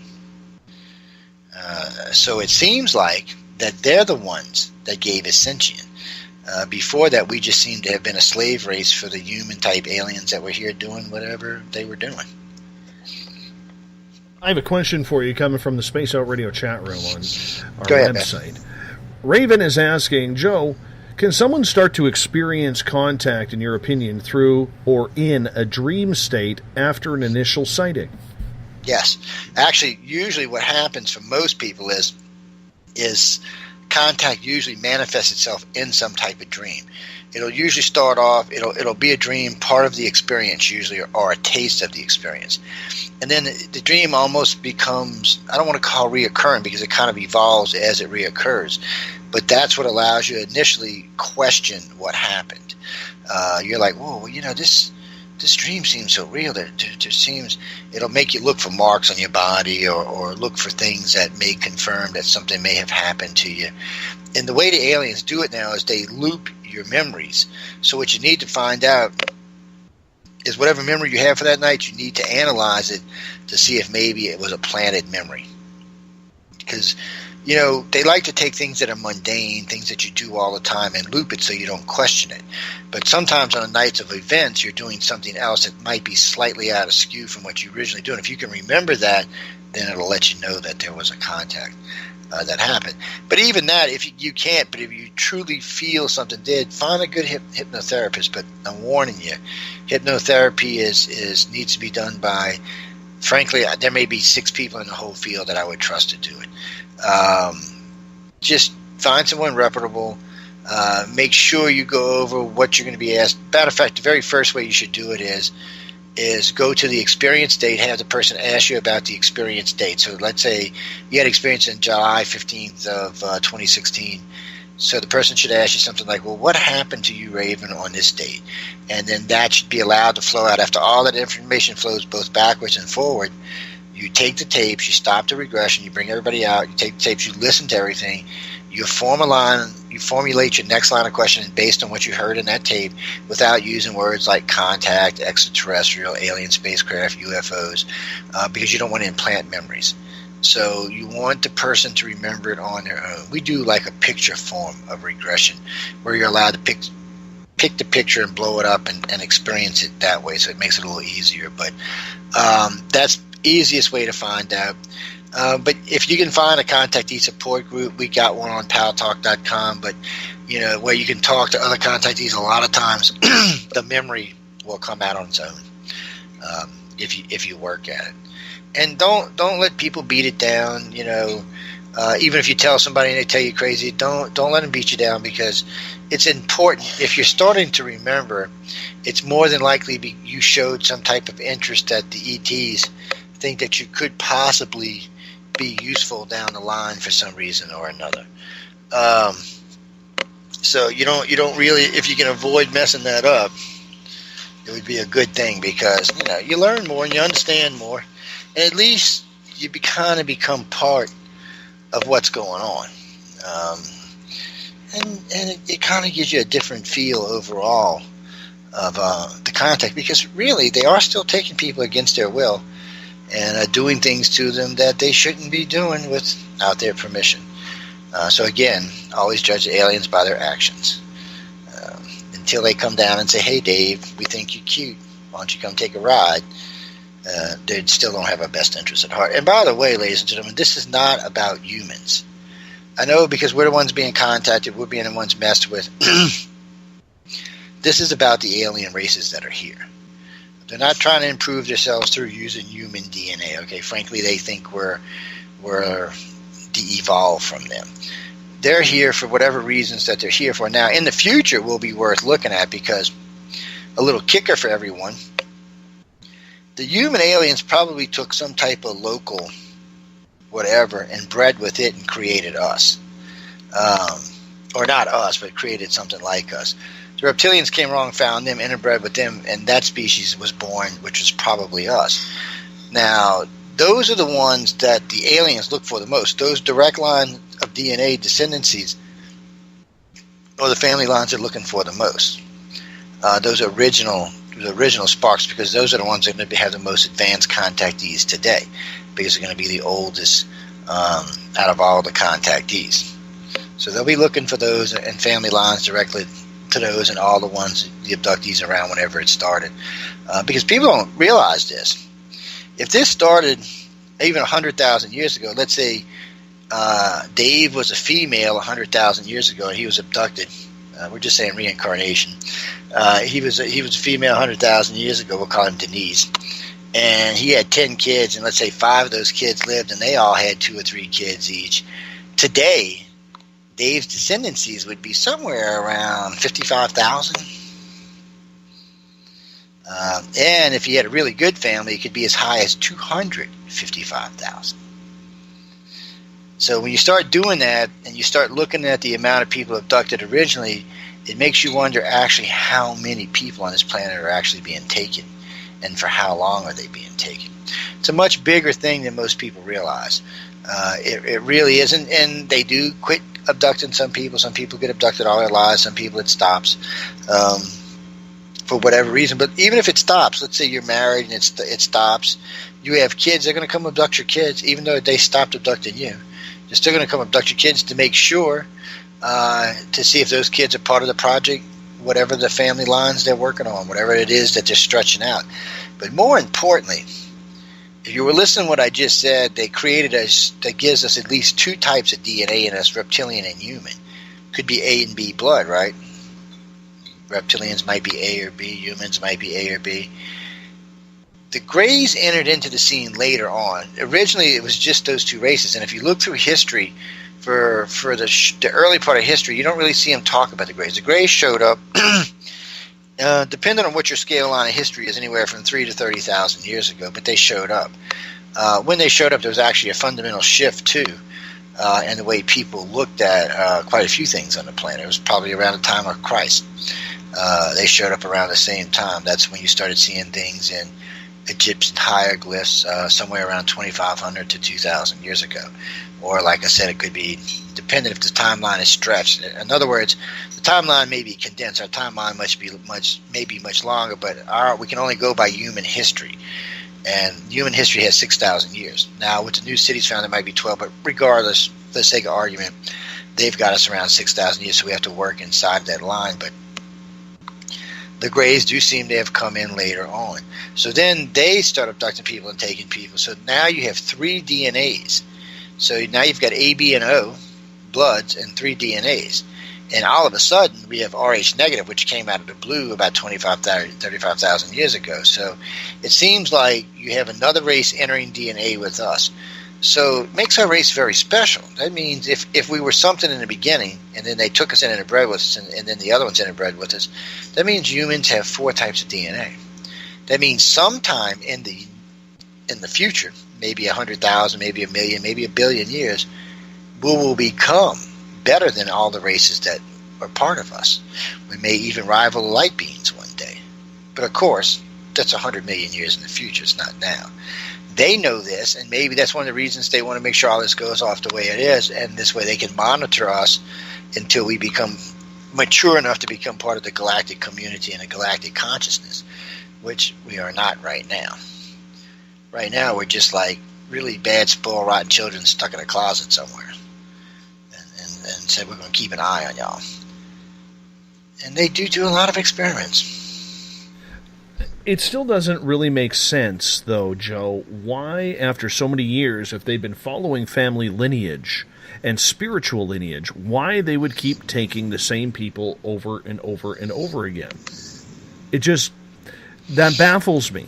It baffles me to the point where, I think I'm like a lot of experiencers out there, where it just doesn't make scientific sense to continue on that type of pattern. Well, first off, you have to know the agendas in order to know what kind of pattern they should be running. But let's just do a typical family. Let's just do a typical childhood. We'll just do a typical life abduction is what we'll do. So Mary Jane gets abducted pre-birth. She goes through her young ages. She remembers stuff like my friend. She has weird interests. She's interested in vampires and dragons and demons and paranormal stuff and oddball stuff. Weird, just not your everyday girly little interest stuff, but she seems to have interest in esoteric things, even at a very young age. Then all of a sudden she hits puberty. She's being abducted fairly regularly through say, from 13 to about 30, probably weekly, maybe monthly. They're being taken regularly. They're having all kind of experiments done to them, from the milking machines to the breeding experiments to different types of emotional shock experiments, what the human body can take, what the human mind can take. They're continuously doing this.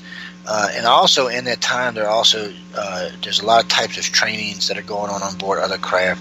Some of them are military related, some of them are spiritual related, some of them are just mechanically related, meaning that it's technology based. But all of this is a lot for any human to take. And the bad part about this is on board the ships, humans have the ability to use the craft like the aliens do, which means the Greys can store knowledge on board the ship's hard drives and access it through thought. Well, humans can too when they're on board the ship. They just can't take the knowledge with them because their minds simply aren't big enough or sophisticated enough to house it. But it leaves remnants of thoughts, remnants of ideas behind. And that's why contactees a lot of times get these crazy ideas, these crazy notions or ideas about technologies far beyond what they can understand, because they've actually seen it, witnessed it, and probably even understood it on board the ship. But here they don't. Here it's fragmented. And then on top of that, ET likes to give you regular downloads, which is to help direct you in certain directions. Contactees don't have quite as much free will as they think they do, because they do get downloads. And they want you working in directions. They want you out communicating your experiences, letting people know that this is real, helping to find ways to make other people understand this is real, working with other contactees to keep them from losing their minds. There's a lot of this stuff that goes on, and it's just stuff that goes on that the field doesn't want to talk about because, frankly, it's not exciting enough to talk about. But it's part of what goes on in contact. And then when they hit their 30s, there's a lot of other contacts going on where they're allowing you to evolve and deal with other races, like the black-eyed children thing. Everybody thinks that black-eyed children are spiritual demons. They're not. They're an extraterrestrial race. They're a race that we've known about quite some time. They've been seen on board the ships countless times. Probably got more than 500 cases that have been seen on board the ships. They're a race just like us. They're about the same technological advancement we are, and they're being abducted just like we are. They're part of whatever the Greys are doing. It's a world almost like this one. They're just another pawn in the great game, just like we are.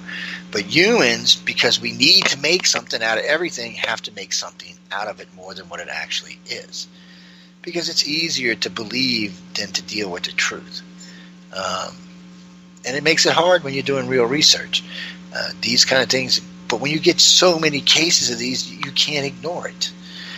You can't. And I see somebody on Facebook just wrote me about Glenn. You can have black-eyed children that could be demons or ghosts. You can't rule that out. But in this case, most of what they're seeing, especially the ones they see in rooms and stuff like that, are usually in conjunction with the Greys. You might not see one, but you see the other one. It's just part of what goes on. And we are allowed to interact with them on board the craft on a regular basis. So it's another reason why the memory's in their head. But then again, like I said earlier, the memory's fragmented when you get back to Earth. So you remember these black-eyed things. You even a lot of times remember that they're not even hostile, but you don't know why. you just remember it. So then you have to make something out that you've seen this in your bedroom. So then it's got to be like a ghost or something paranormal or something demonic. You have to change it into something because your memory's fragmented. You don't know what it was, and you don't want to think it was an ET. Few questions, Joe. A few questions coming from our audience. And this one comes from Canadian Joe at hashtag Spaced Out Radio on Twitter. And he's asking, Joe, where do you get all your information / ideas? It's quite different.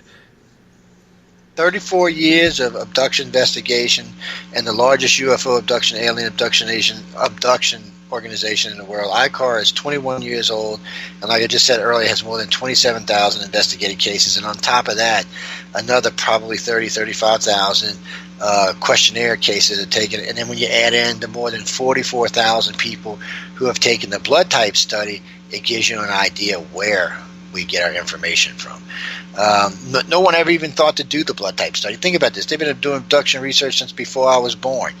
And no one ever thought to see if there was something with eye colors or blood types in the contactees. It's a basic thing someone should have been asking from day one. And we found out that it's very significant in what we found out. It's very significant in what we found out. ET prefers Rh negative blood by far. Almost 65% of all contactees have Rh negative blood. By the way, about 1.5 billion people on the planet have Rh negative blood, and that's what they actually estimate that the majority of their contactees is around 1.5 billion. So, is it a coincidence? That's a tough one. This is what's so hard for people to understand. Rh negative is a mutation. Green and blue-eyed are mutations, none of which existed all that long ago. For some reason, there was just Rh positive, and the whole world, everybody alive 25,000 years ago had Rh positive. And then for some reason, Mother Nature decides, we're going to create Rh negative, which, by the way, kills babies, in case y'all didn't know that, until we found out about the antigenogen G gene. Rh negative, it killed babies. It still kills babies, actually, because a positive and negative will kill the child. That's why in the old days you used to have to get blood tests to have children, to get married. That's why. So you could find out if you could have children or not. Since then, we've been able to create a vaccine for it. But before that, no, Mother Nature, it's not something that was actually good from a breeding standpoint, from a procreation standpoint. Why would Mother Nature, when she's creating something to thin the herd? Is that what we should do? Nah, I don't know. That's a bit odd for Mother Nature. Usually she upgrades. But then the other thing about Rh negative, especially O negative is the universal donor. Anyone on the planet can take O negative blood. Anyone. You can be AB negative, AB positive, still Rh negative will save your life. But if you're Rh negative, which is only 7% of the world, you can only take Rh negative blood. O negative blood. And O negative blood is the purest form of blood known to man. It's where we've done almost all of our hematological studies. It's where we've got 90% of our knowledge about blood comes from O negative. So it's a very, very, very substantial thing in our society, and it seems like ET is interested in Rh negative. And by the way, Rh negative people tend to think differently than Rh positive people. They look at the world in a different light. You don't have to take my word for it. There's hundreds of studies out there about it that aren't even ET related, just studies on blood types. This is significant. And by the way, before anybody writes or ask us, no, you can be Rh positive and be an abductee. It's just, you got to look at it from a researcher's point of view. When we got involved with this study, we thought we were going to find 85-15 because that's what the world is. The world is 85% Rh positive and 15% Rh negative. So we figured the contactee group would meet that. What we found out is roughly 60 to 65% of all contactees are Rh negative and 35 to 40% Rh positive. Why? And wait, more than half, almost 70% of contactees have green or blue eyes. And the majority of the world, by far, 7 billion people or 6.6 billion people have brown eyes. You figure it out. These things are very significant when you're doing abduction research, when you find out that the majority of contactees have these things. And there's other stuff besides that. There are other mutations that seem to be prominent in contactees. It shows that there's definitely something going on. They're definitely interested in particular things, and more than likely, the Rh negative is the way they track the highest concentrated alien DNAs. That's who they're interested in anyway. Dennis has an interesting question here for you. He's saying, how do medical prescriptions affect the contactee experience for them, as in the aliens? I don't think it matters as much to the aliens as it does as much to the contactee. I mean, think about it. I mean, if you take like 2 Xanax and you have an abduction, I'm sure it's going to be different. You might be kind of really mellow when it's going on. You take something, some uppers or some pain pills or something, it's liable to be a little bit different. You know, you might be more hyper, more tense. So it's really going to be more about you than it's going to be about that. I think they're going to treat you the same either way it goes. The Greys, for a lack of a better way of saying it, they're kind of cold in the way they treat you initially. All of them are really, but once you show them that you can be useful, or even that you have an interest and it's just not all fear, they treat you differently. They really truly want us to understand, and they want us to go public and talk about it. They're not going to do it, and the government's not going to do it, but they would like us to do it. But they're not, they want to know first off that they don't want to make you crazy. It's no good to them you being crazy, because it's not going to help. And they want you to understand that, yes, they're going to take your children, but they're going to eventually put them back and do things. Because that's one of the hardest things for contactees a lot of times is to know that their 3, 4, 5, 6-year-old child is being taken, and there ain't a damn thing they can do about it. Whether it's a good experience or not, they're still being taken without mommy and daddy, or without mom and daddy's permission. They're still being taken like that. And even when you hear someone talk about a really good alien experience, they still were taken without permission. Abduction is still abduction. Even if you like the abduction, it's still an abduction. So it shows you that they only give us X amount of respect. They still think of us as less than something. Less than human, not a good term, but less than something. They're not. They still don't think we're anywhere near their equals, or should even be treated anywhere near their equals. But on the other note, they want us to understand. They want us to grow. And they want us to expand.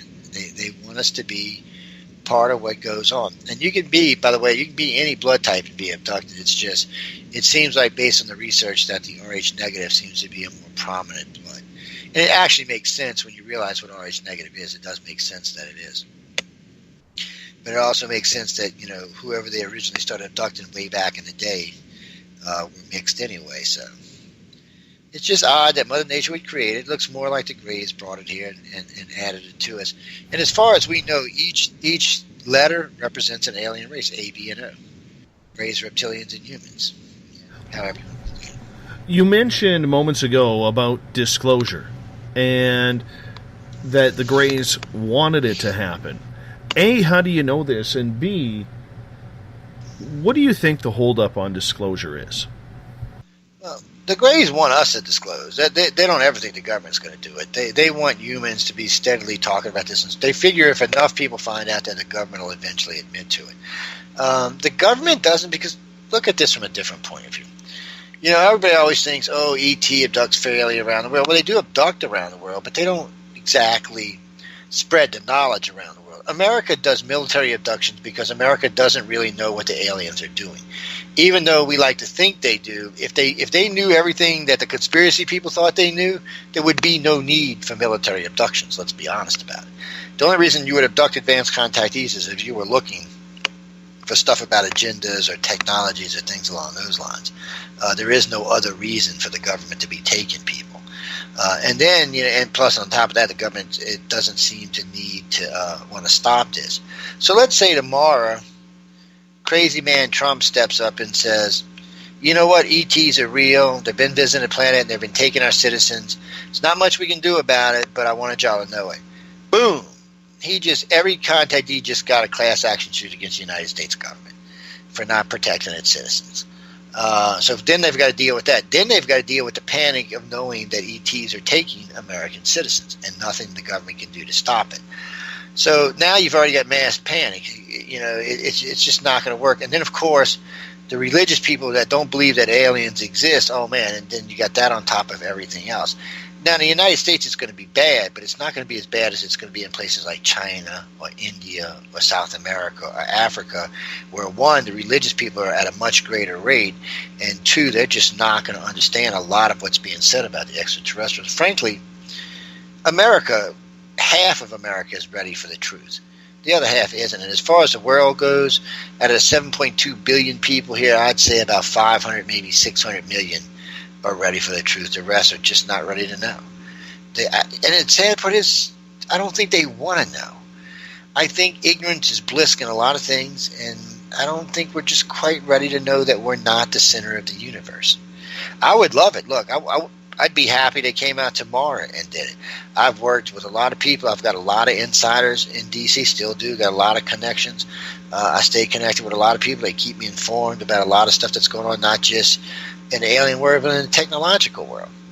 But it just doesn't seem like the people really want to know. I mean, there's great TV shows about this. Ancient Aliens has been on for area. There's lots of other TV shows about this. I've seen shows give excellent data, excellent research. And people are just like, yeah, whatever. Okay.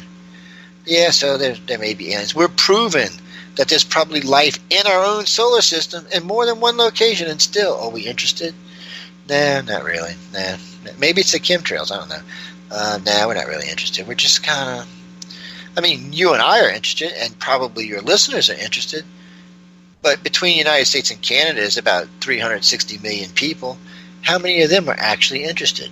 1 million? 5 million? 10 million? 20 million? I guarantee it's not any more than that. So how can you get anything going? Go ahead.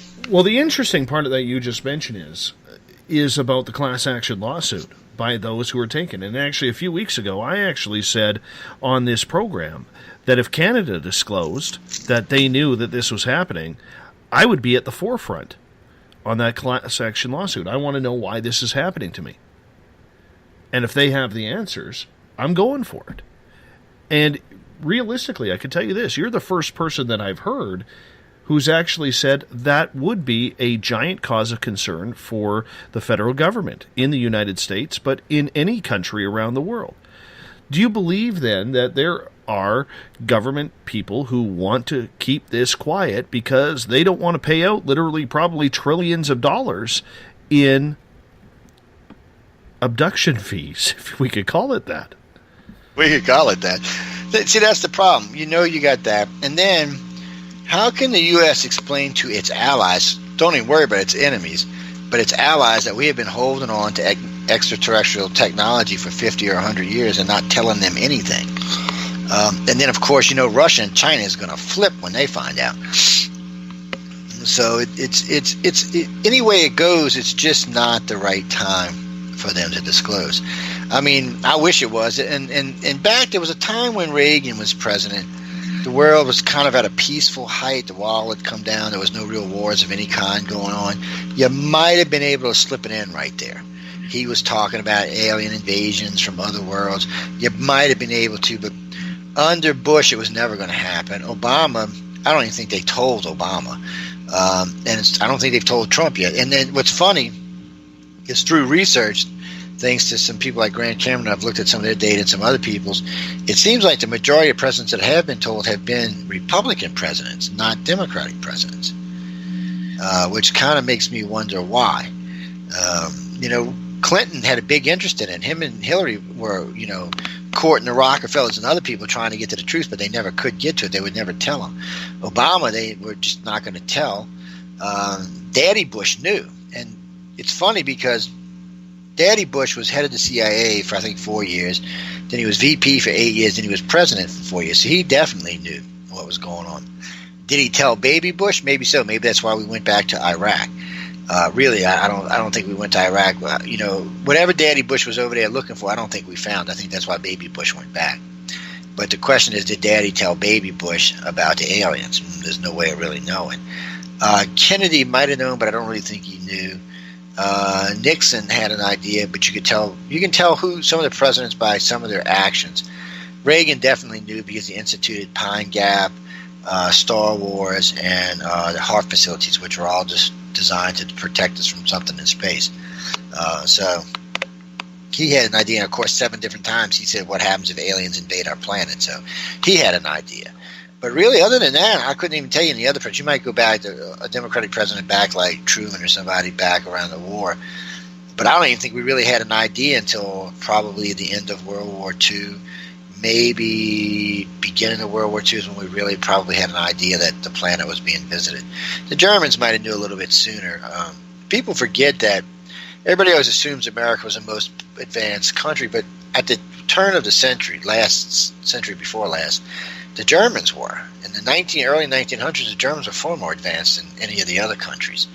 So if you were an alien race visiting somebody and you were basing it on technology, that's probably who you would have visited, not us. It would explain, too, some of their massive leaps in technology ahead of everybody else. Because, basically the rest of the world was playing catch-up with the Germans for, well, hell, even after World War II, we were still playing catch-up. So it kind of makes you wonder if they did know. And then there's the other thing. Hitler decided to make a whole population after a dream he had about 2 fair-haired, blonde-haired, blue-eyed angels. And the way he describes them, it sounds like 2 of the alien-type humans, the human-type aliens. So I'm thinking 2 human-type aliens came and seen him and were telling Hitler what to do. That just scares the bejesus out of me. I wonder if they thought they were actually helping him or not. What do you think, then, about all of these so-called conspiracy theories that the planet is run by reptilians, that the presidents are reptilians, Hillary's a reptilian, the Queen of England feasts on virgins for breakfast, lunch, and dinner, so that's why she won't die at 89 years old? What's your opinion on that? Well, first off, the royal family are werewolves, not aliens. They've talked about that for eons, how they like to be out at night, how they like to hunt. They've talked about and it's not just us, even the Brits talk about them being werewolves, so we have to put that on them. But as far as the rest of them, I don't think so. George Bush just doesn't look like a reptilian. I mean, he just doesn't even look like he has reptilian DNA in him. The reptilians are a lot like us, or we're a lot like them. I mean, in the way they raise their children and the religion they believe in and the one religion they believe in. There are a lot of ways they're like us. They believe in protecting their family. They care about their children. Their hierarchy works different because there's alpha males and alpha females and lower ranking males and females. But I mean, they all basically have jobs, and they do believe in one big, massive religion. There's a lot that goes on in their society, and they're very advanced in it, and they do think of themselves. But they actually give us more respect than the other ones do. Think about this. Something that people don't like to think about, but in the story of Adam and Eve, the serpent gave Eve the apple of knowledge. He enlightened her. What was the first thing she did? She put clothes on. Why? Because she became self-aware. Before that, she was ignorant. She was running through the world naked. She had no idea what was going on. After the bite in the apple, she became self-aware. That was given to her by a serpent or a reptile. As you go back and you look at the Mayans, the Aztecs, Kubla Khan, stuff like that, these are all reptilians that brought gifts of life, gifts of strength, things like that. Fertility and things like that. It's all throughout history. You don't even have to take my word for it. I mean, it's everywhere. Almost every ancient culture on the planet talks about reptilians in that light, not in an evil light. Even the Egyptians don't talk about them in a bad light. What they talk about is these other type, human type beings that used to come in and steal babies and do things. And some of them was described with different types of heads, but basically they were human. So it does seem that in today the reptilians have a bad rap, but back in the day they didn't. I mean, if you go look at all the ancient cultures, they were the bearers of knowledge. They were the gifts of life. And by the way, the section that they're in our brain is what makes us the people we are. It's a gift. Without it, we would just be like. It's what actually gives us who and what we are. So I think the reptilians just got a bad rep. I think they're just us in a reptilian skin, really. And reptilians are actually a bad description because they're not cold-blooded. When you touch them, they're warm. And then on top of that, a lot of them have gills. So those would be amphibians anyway. They would even be considered that. And then some of them have tails, and there's even a few that have wings. So I'm not sure what they are. But they're not reptilian. And the way we think of reptilians being a cold-blooded animal is not what they are. Maybe they started out as reptilian. But, even now they don't think that dinosaurs were cold-blooded anymore. So Whatever they are, they're a lot like us. They act a lot like us, but they're just way more advanced than we are. But they do seem, they seem to like us more than the other two races do. I guess maybe they can identify with, or maybe it's because we're both from the same planet. You know, they may have decided that because we evolved here like they did, that they may actually say, okay, well, you know, we're all Earthlings, let's hang out together or something. But, you know, once we found out about the Pravda map and then about the footprints underneath the dinosaur footprints, we realized that there was another bipedal race living on this planet that was not humans. It was something else, and it would have made sense that it would have been some type of alien that would have evolved during the Cretaceous, through the reptilian period, so it would have been reptile in look. Something that probably evolved 200, 300, 400 million years ago and worked through the period. But whatever it is much older than we are. As far as we know, it might have been something that evolved on another planet and came here 200 million years ago. It's just hard to wrap your head around it because there's more evidence that suggests that in some fashion they're either from here or it partially evolved here or something. And people like to break the reptilians up into different races. There's really just one race. There's 6 or 7 varieties of that one race, but it's just one race. Some of them live here on Earth, some of them live on Dracon, some of them live in other parts of the solar system. They're in the galaxy. They're pretty widespread in a known galaxy, just like the humans are. They probably inhabit a dozen, 2 dozen, maybe 100 solar systems in the grand scheme of things. So, and Earth is probably either home or maybe it was their second home, but they do have a vested interest in our planet, and they're not going to leave. So how many species do you think are here on this planet right now? Really and truly, the Greys don't let all that many of them down here. On board the ships, like in space, there's anywhere from 30 to 100 races up there at any given one time. Down here, there's only 3 races that do abduction: Greys, reptilians, and humans, and that's really the only ones they let come down here. The light beings come down sometimes. The tall whites or have a permanent base here. But I don't even think anybody found out about it until Charles Hall started talking about it. They have a base here. They're a whole different race on their own. They're somewhere evolved, evolution-wise, they're somewhere between us and like the reptilians or humans. They're less evolved than them, but more evolved than us. But they can't let a bunch of them down here because it's too easy to contaminate our population. Anything could go wrong. Especially on races that are not far advanced like the other ones are. You know, it would be like letting humans go down to one of the more tribal areas and say, do not disturb and do not mess nothing up. Yeah, we already know that doesn't work. Come on. The native were flicking Bics 30 years ago. It just doesn't work that way. So they just kind of keep it on a lockdown, I guess. So basically, we know on board the ships there's a lot of different races because contactees talk about them all the time, but not so much on Earth. And if you go by direct contact on who's been seen, we can only find 6, 7 races. That's it. We can't find any more than that. People, they look just like us. No. If they looked just like us, they would be evolved here. They would have came from here. They don't look just like us. Human aliens really don't look like us. First off, human aliens on average are 7 foot tall, 350, 375 pounds. Some of them do have long hair, but they have long heads. Their heads kind of go back and up a little bit. But it goes back. If you ever see the ancient pharaohs of Egypt, the ones they said that had the disease with the long head, that's what the ancient aliens look like. That's what or I should say not the ancient aliens, but the human aliens look like. So when you see them front on, you might not notice if you see them front on if they have long hair, because they do look like us. They're just bigger than us. And their eyes are a little different. They do have 6 fingers and 6 toes. But regardless, if you see them sideways, obviously they're not human. I mean, there's no doubt about it. And I mean, their body is shaped a little bit tad different, but internally, they're not. We're different. We may be closer to the reptilians than we are to them on an evolutionary scale now. So, or somewhere in between the two. Who knows for sure? But it is kind of strange. But when you look at them, they do. And then there's the other problem. People always tell me about this. Oh, this beautiful alien was making love to me. this overflowingly beautiful alien was kind and loving me and rode on air. Now, this does happen, by the way, ladies and gentlemen.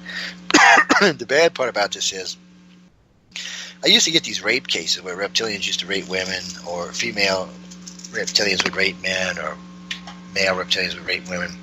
And in those cases, you have to be very forceful to make them stop. You have to think about it to make them stop. But we found out that under hypnosis, by the way, this was a big surprise to me as it was to anybody else. We were doing, this was about 14, 15 years ago, we were doing a regression case with this woman who had been having this affair with this. And we started talking, and I brought her in. I had her about level 3, level 4. And we were talking, and it was basically the same story going over and over and over. And I said, well, you know what? I was going to wrap it up, and I said, let me just go down another 3 or 4 levels. So I walked her down another 4 levels, and then bam, it was a reptilian. And all the reptilian did was imaging himself to him and anyone around him. That's what, or him, or he or she, is what they saw. I was like, well, ain't that some shit? And then we found that this happened way more than any of us realized. So we started asking everybody who was having these kind of experiences, could we hypnotize you? And almost everyone we hypnotized, it turned out to be a reptilian. And at first they thought they were shapeshifters, but then we got to realizing that might be a little bit hard to do all the time. But then how hard is it to maintain an image to everyone who sees you? Well, come to find out that in our DNA, we're probably pre-coded as long as the image is out there to see it that way. And we were probably bred that way, for a lack of a better way of saying it. It's probably part of whatever the experiment is for all the races visiting. It's probably quite easy to manipulate what we see and how we see it. And then a lot of times I think that it's not that the person thinks they're actually out in civilization when these are happening. I think a lot of times they're like inside one of the control rooms, maybe the hologram rooms or something along those lines where this is actually going on at. So that way the person still experiences what they're seeing as human, and everything else around them is human, but none of it's actually really real, except for the person doing the raping, which happens to be well, in this case, wasn't raping because it was consensual, but happens to be a reptilian. If I had a $1, man, look, for every one of these cases, I could damn retire, man. It's spookily weird. It really is, because here's people saying they're having these great love affairs, and it's both male and female, by the way. They're having these great affairs and these beautiful people, and they're so beautiful. On that note, I'm going to get you to hold on for a few seconds here, Joe, as we have Joe Montaldo as our guest tonight on Spaced Out Radio, talking everything alien, UFOs, contact, abduction. And maybe Carl at the window will show up and say hello. Damn it, Carl. Show up. We're waiting for you. Joe, I'll break down Carl for you in the next hour. You're listening to Spaced Out Radio. I am your host, Dave Scott. Remember, while you're listening to the break, check out our website, spacedoutradio.com, and the plethora of features we have there for you, and head over to patreon.com. For $1 a month, you can become a patron of the mighty SOR. We'll be right back after this break. The SOR Sightlines is a place for you to find answers to your strange experiences. Hi there, this is Mike Schmidt. If you have had an encounter with ghosts, UFOs, Bigfoot, ETs, or anything else that doesn't make sense, head to spacedoutradio.com and file a Sightlines report.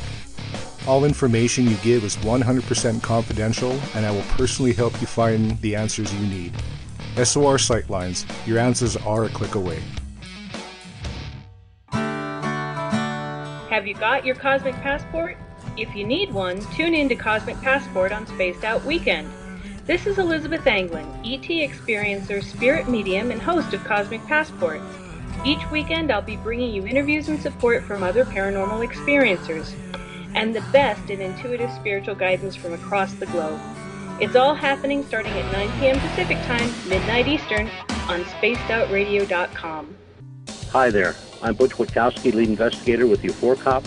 On the final Monday of every month, you can listen to me and host Dave Scott on Spaced Out Radio's Strange Days. We're going to get to the heart of the matter when it comes to what's happening out there. People are seeing and experiencing things from ET contact to Bigfoot, and I want to hear about it. Your experiences are what we investigators need to help solve these unknown mysteries.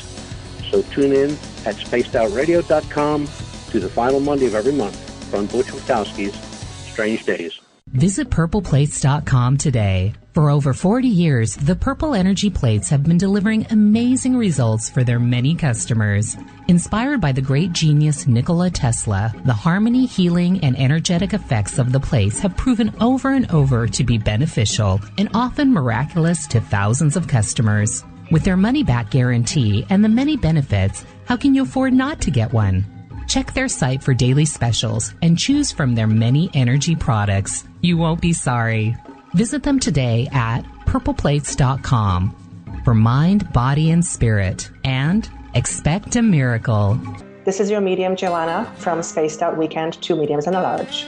I would love it if you would come and join us with host James Tyson every other Sunday on Spaced Out Weekend.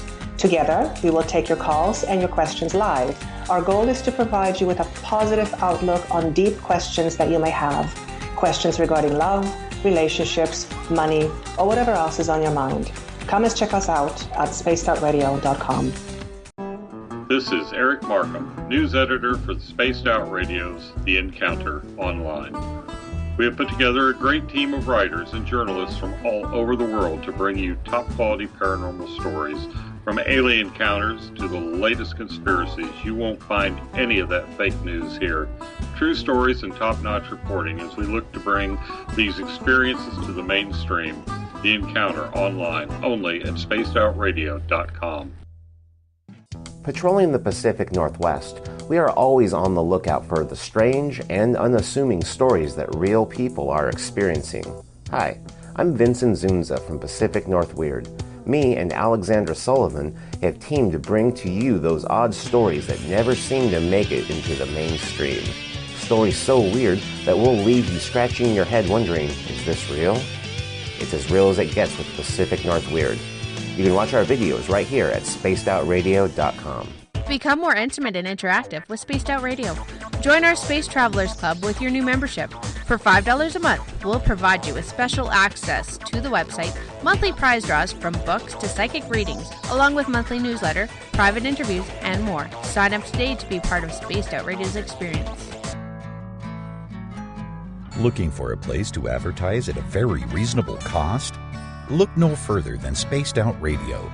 SpacedOutRadio.com has an advertising tab that you can click to check out our daily, weekly, and monthly packages to play on the radio, or our website including social media. From commercial spots to banners, we have it all.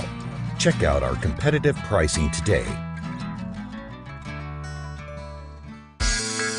Don't have time to listen to Spaced Out Radio live?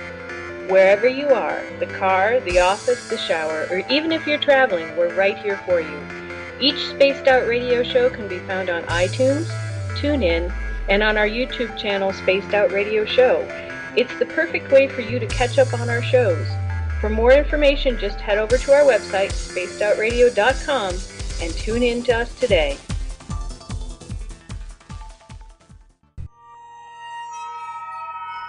You hear footsteps in the empty room above you. A rocking chair begins rocking by itself. Don't be afraid of the things that go bump in the night.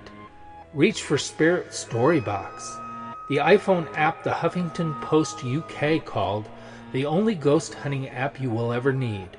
Spirit Storybox. The spirits are telling their stories. Are you listening? Strange creatures lurking in the night, the sounds of wood knocking in the forest, odd happenings right out of a fictional world. These are the reports I love. Hi there, this is author Ronald Murphy, and I would love it if you join me and Spaced Out Radio host Dave Scott the second Wednesday of every month on our journey into the unknown land of cryptozoology at spacedoutradio.com. From Mothman to Frogman and everything in between. Hey, they don't call me the crypto guru for nothing. Did you know that Spaced Out Radio runs 7 days a week? Hi, it's James Tyson from Spaced Out Weekend. Every Saturday and Sunday night, starting at 9 p.m. Pacific, midnight Eastern, you can join me and my guests for some great chatter about what's going on out in the universe, or even in that dark part of the basement you really don't want to go back into. Well, let's find the answers to your experiences together. So come on up to Uncle Jimbo's cabin on the weekend. For more information, look us up at spacedoutradio.com. The views and opinions expressed by tonight's guest and topic of discussion do not necessarily represent the official policy or position of Spaced Out Radio, Spaced Out Weekend, Spaced Out Radio Limited, its hosts, syndicated carriers, or anyone associated with this broadcast. You're listening to Spaced Out Radio with Dave Scott. Follow Dave on Twitter at Spaced Out Radio and hashtag Spaced Out Radio, and on Facebook, Spaced Out Radio Show. Now, back to the program. A child grew up too fast, went running wild. Now we don't know who to pray. Welcome back to the final hour of Spaced Out Radio tonight. Good news, the snow has stopped here. For how long, I have no idea, but isn't it supposed to be spring? That's it. My bag is still packed. I'm heading out in the wilderness to find my Zen and my Chi, giving way to Uncle Jimbo's cabin for Spaced Out Weekend with James Tyson and Elizabeth Anglin, starting at 9 p.m. Pacific, midnight Eastern Time, Saturday and Sunday night, right here at spacedoutradio.com. We want to welcome in our terrestrial radio stations, the United Public Radio Network, live on 107.7 FM in New Orleans and over 160 countries around the world.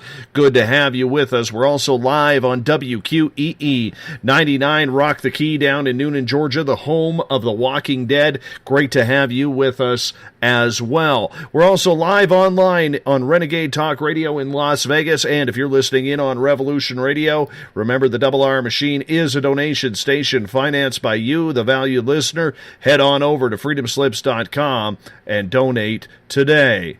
Bill Cardwell has set the password for tonight in the SOR Space Travelers Club, bourgeoisification.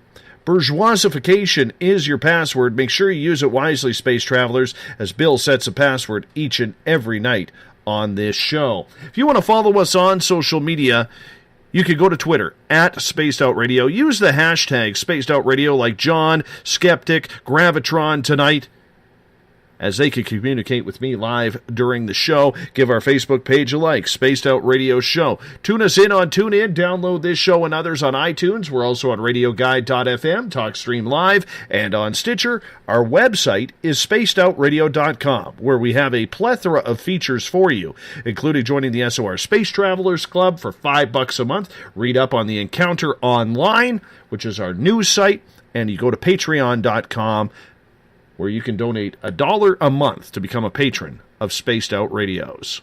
Tonight we are talking everything around the conspiracy of aliens, UFOs, abductions, contact with Joe Montaldo from ICAR and the owner of the United Public Radio Network. Joe, welcome back. Thank you, sir. Joe, there's always a secret that hangs around with these topics, and it usually involves government intervention. What they have, what they don't have, what are they hiding, how much do they know? Yes, it does involve disclosure, but we look at a couple of things in regards to the secrecy of secret space programs, black operations. We've had people like Ben Rich come out on his deathbed and say that we are 800 years ahead technologically than what we show the public. We've had John Podesta come out and basically say to the public, sorry, I can't get the UFO files released. Where do we all stand in regards to what the government knows and what the public knows? Well, what the public and the government knows is quite different. The government knows a lot more than the ordinary public, but they don't know as much as people think they do, and they really don't know as much as some of the more advanced researchers do. It's one of the reasons I said earlier, it's one of the reasons they do military abductions, because it's their way of learning. ET's not all that forthcoming with what they're doing here to the government. They don't have to be. They don't have to have the government's permission to abduct people. There's nothing the government can do about it. They don't have to have permission to conduct their business in our skies or any other skies for that matter, because frankly, there's nothing they can do about it. What always bothers me is because everybody always thinks that most abductions happen at night. It's not true. Most abductions happen at daytime. They usually they like to abduct people when it's easy to cover a memory, when you're just kind of, I don't know, thinking, lagging, hanging, driving, whatever it might be. whatever it is that allows your mind to roam around. That's usually when they like to take you, because it's easier to cover memories at that point. Your brain's not rushing as fast. It doesn't rush through the memory as fast. So that they like to do it that way, but they're limited to what they can retrieve, because ET's only going to let them retrieve so much. That we've heard many times that Greys especially have come and removed contactees from the military abductees' hands, have taken them away. But we've also known that for years, even with Travis Walton, that sometimes ET hands off contactees to the government. It's a 99% chance that's what happened to Travis Walton. That's why he's probably gone a week. They probably picked him up and handed him over. Matter of fact, when I was talking with Travis about it, and I asked him about the people in the hangar wearing the suits, I said, did they speak English? He said, yeah. I said, they spoke. They weren't telepathic. He said, no. And I asked him what the suits looked like and what they were doing. It sounded like our suits. It sounded like Center for Disease Control, the CDC suits. That's what it looks like. That's what it sounded like. It sounds like he was handed off to them to be put back for whatever reason. It sounds like that with the Hills. It sounds like that with a couple of cases that they've simply handed the contactee off. Sounds like that one, at least two of Whitney Strieber's experiences, that he was handed off to the government and the government put him back. Because it's not that ET didn't make mistakes, because they do, but for the most part they don't. And we hear about a lot of mistakes which seem to be government related. The biggest mistake actually I can think of that ET made that I'm personally aware of is they put two wives back in different cities. They put a woman from California in a woman from New York's bed and vice versa. And, of course, when they woke up, it was crazy. So the wife woke up in New York first and was freaking out because some guy was in the bed with her and she didn't know who it was. And, of course, she didn't recognize the bedroom either. And the woman in California was still asleep. So when they got the phone call, because she called her house, it woke the woman and the guy up. And, of course, they were in shock as well. This is a well-documented case. ET put them back, and the funny part is the women looked a lot alike. So somebody just made a boo-boo. Somebody just put them back in the wrong place. And there's been other things like a lady woke up in California wearing a nightie when she went to bed in a T-shirt. Well, the girls, there was a name written inside, I guess, the drawers that the girl was wearing. And she looked it up, and she said she found like about 100 of these in Japan, and she wrote to everybody. And some lady sent her a picture of her T-shirt back that she woke up in. You take the cases for what they are, but every now and then they make a mistake. But those are not the kind of mistakes you hear about that the government makes, with sloppy covering memories and the way they take people. It's harder for the government to come in and get you because, like, if you live in a neighborhood, they're more than likely going to have to gas 3 or 4 houses around you. Or they may have to gas more than that to get in and out without being seen. So that's another reason they like to take you outside of areas. It's easier, like if you get stopped somewhere or at a light, it's just easier for the government to do it that way. It's easier for ET to do it that way, but they don't really care where you are. They'll just take you. They're more interested in your mindset than they are in your location. The government seems to be a little bit more interested in your location than your mindset, but they want to know. They're just like us, Dave. They want to know the truth. They want to know what ET's doing here. Why is they taking our citizens? Why are they not giving them more access to more technologies? It's like the Roswell crash. Do you really think... Look, here's another one for you, ladies and gentlemen. You remember when George Bush was president, we had a plane got knocked out of the sky and China had it. So we weren't going to let China keep this plane for any reason. We couldn't let them have it. Even though they sent it back in pieces, we still couldn't let them have it. Now, here's an advanced spacecraft crashed in Roswell. We know the Greys and the other aliens can walk through walls, move through things, manipulate all kind of things. So why would they leave one of their people and one of their craft in human hands when they didn't have to? It made no sense. Why would they do that? What is it that would have allowed for them to stay there like that? What is it that would allow the Greys to have, let them keep their craft or keep their citizen? More than likely, the craft that they were talking about more than likely was either an escape pod or some type of cargo ship, but more than likely an escape pod. No real relevant technology, so there's no reason to come retrieve it. The Grey itself probably suspended its own life because it could upload its consciousness into a new body. no harm, no foul. Government doesn't get anything. No need to worry about it. But even with an escape craft or a cargo craft, whatever it is, we did accumulate some technologies, because we know there was a clip from a Roswell newspaper about 6 weeks after the Roswell craft, and there were some images in the paper.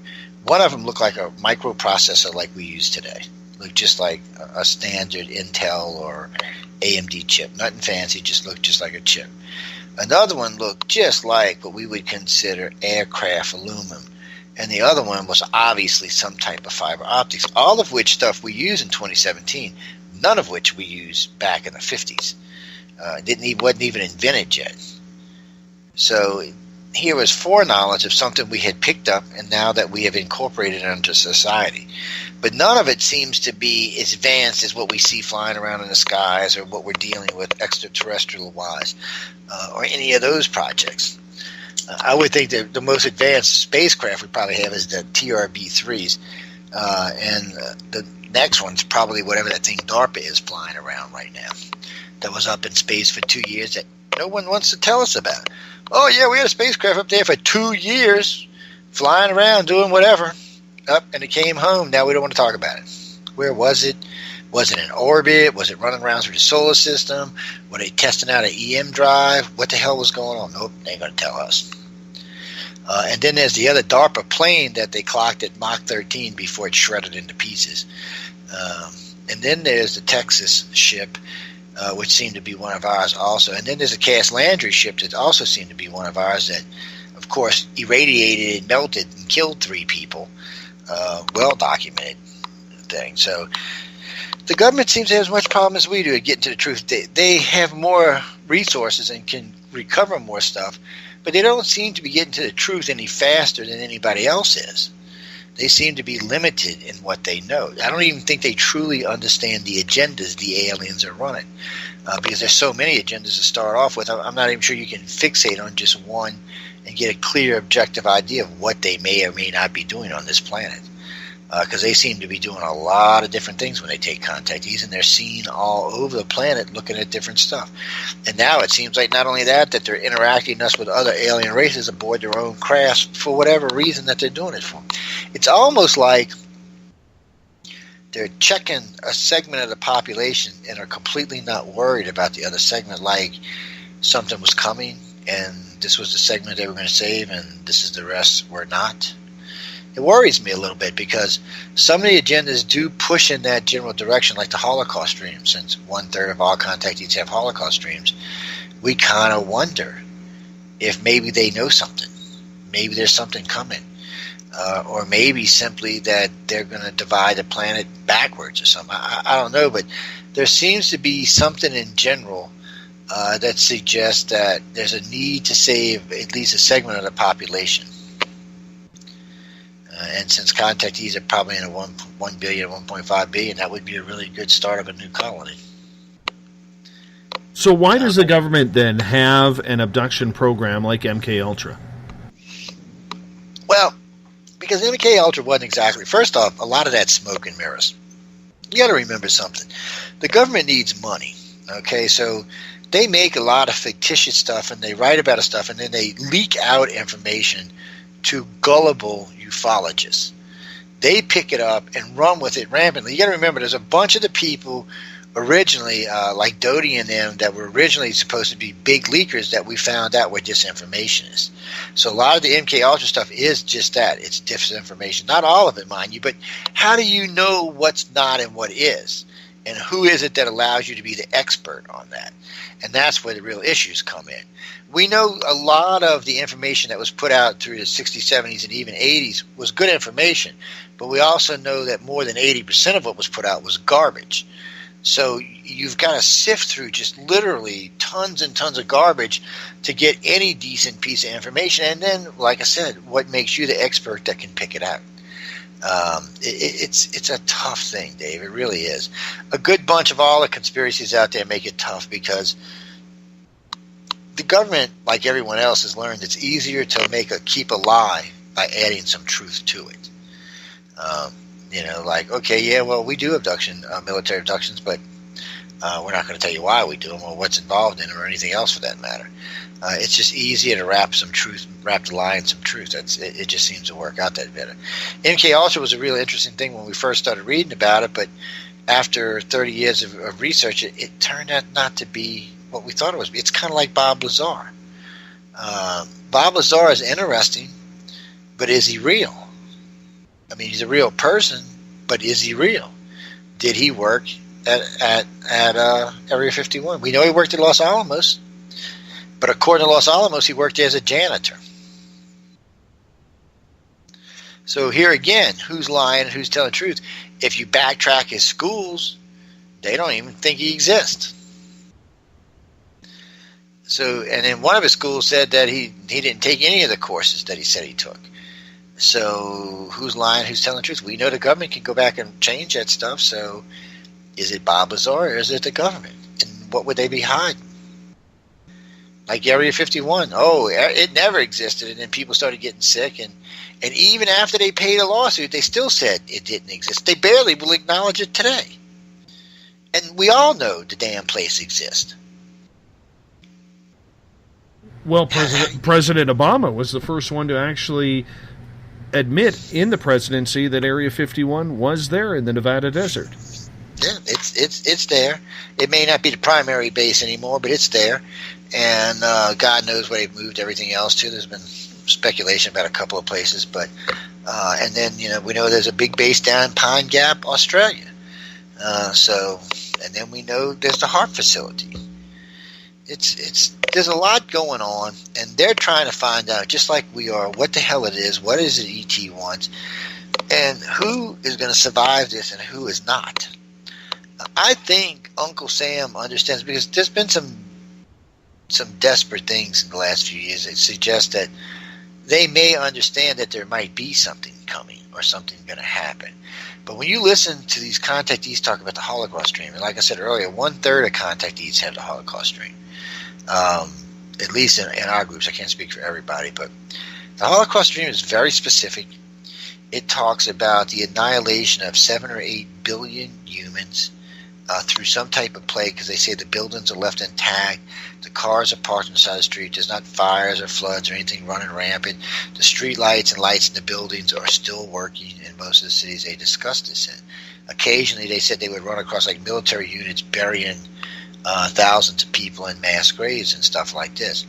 It also seemed that at least some of these people were looking to get to a destination where they could be picked up by the extraterrestrials, and they seemed to be being guided by a very specific group of contactees that were keepers or something that were helping them get there, but actually were going to stay behind as part of some other colony. So they get very in-depth in this. And if it was just one person, David, yeah, okay, well, that's a damn good dream.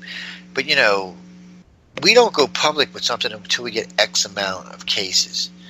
And then we go, and I'm going to tell you, that's not 5 or 10, 50, or even 100 cases. When we get enough cases of something that's like we've never talked about before, then we're kind of like, wow, okay, there's something going on here. You get 1,500 cases, people talking about, I've had this dream, and this is what it is. And what's funny is when they describe these cities and they describe these places, they describe them in great detail. You can tell what city they're in. There's no doubt about what they are. But they also describe the cities more advanced than what they are today. It's hard to say how far advanced, because like one lady says she was in Houston, and all the department store had facial recognition, so when you walked up to one of the windows, it would actually target you for ads or specific things by calling you by your name and, looking at stuff that you had been searching online or something like that for. So it's not a technology that's readily available today, but it is stuff that we are working on today. So that makes it sound like sometime in the next 100, 150, 200 years. Most people say that at least 9 billion people would die and about 2 billion would survive. So that puts the population around 11 billion. We're right at 7 now, so that could be anywhere 100, 200, 300 years. But it doesn't seem to be all that far in mankind's future. And it does seem that, part of the population will be allowed to live here, part of the population will be taken off world, but the majority of the population just won't exist anymore. And it does sound like that some reptilians and some humans and some other aliens will be living on this planet with whatever humans are left behind. So It sounds, it definitely doesn't sound like what we hear, and it's just one agenda. You know, the Holocaust dream is just one agenda out of many. And there's lots of agendas that seem to be helping man, preparing man, not just physically but mentally to grow them in all sorts of directions.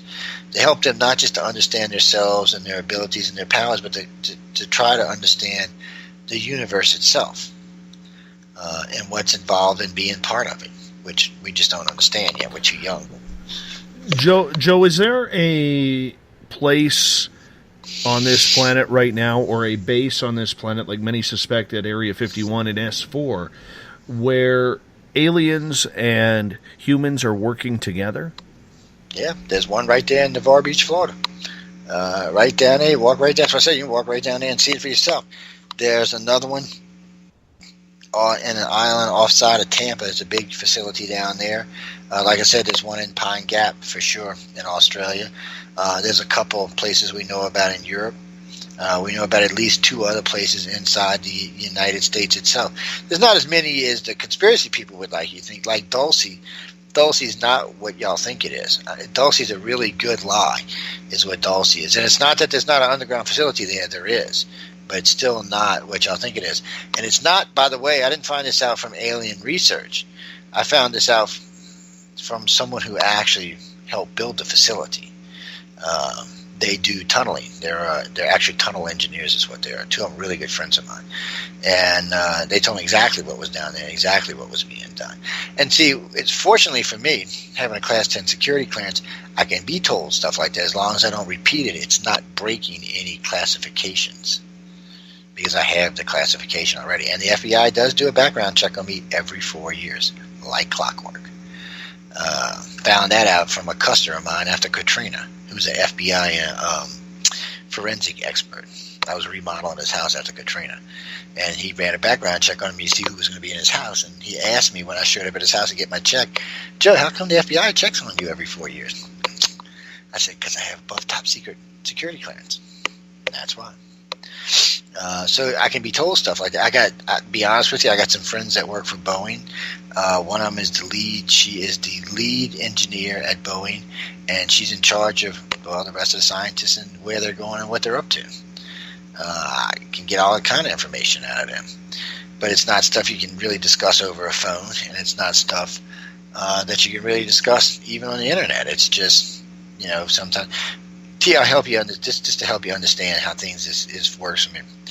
I went to the all women's conference in Texas about the sighting that was down there in Texas, the one where they said the thing came over and hovered over everybody. Well, long story short, I'm down there, and we go to the location where the event happened, and I'm listening to the people talk about the craft and what it looked like. So then this one guy says it's barely hovering along.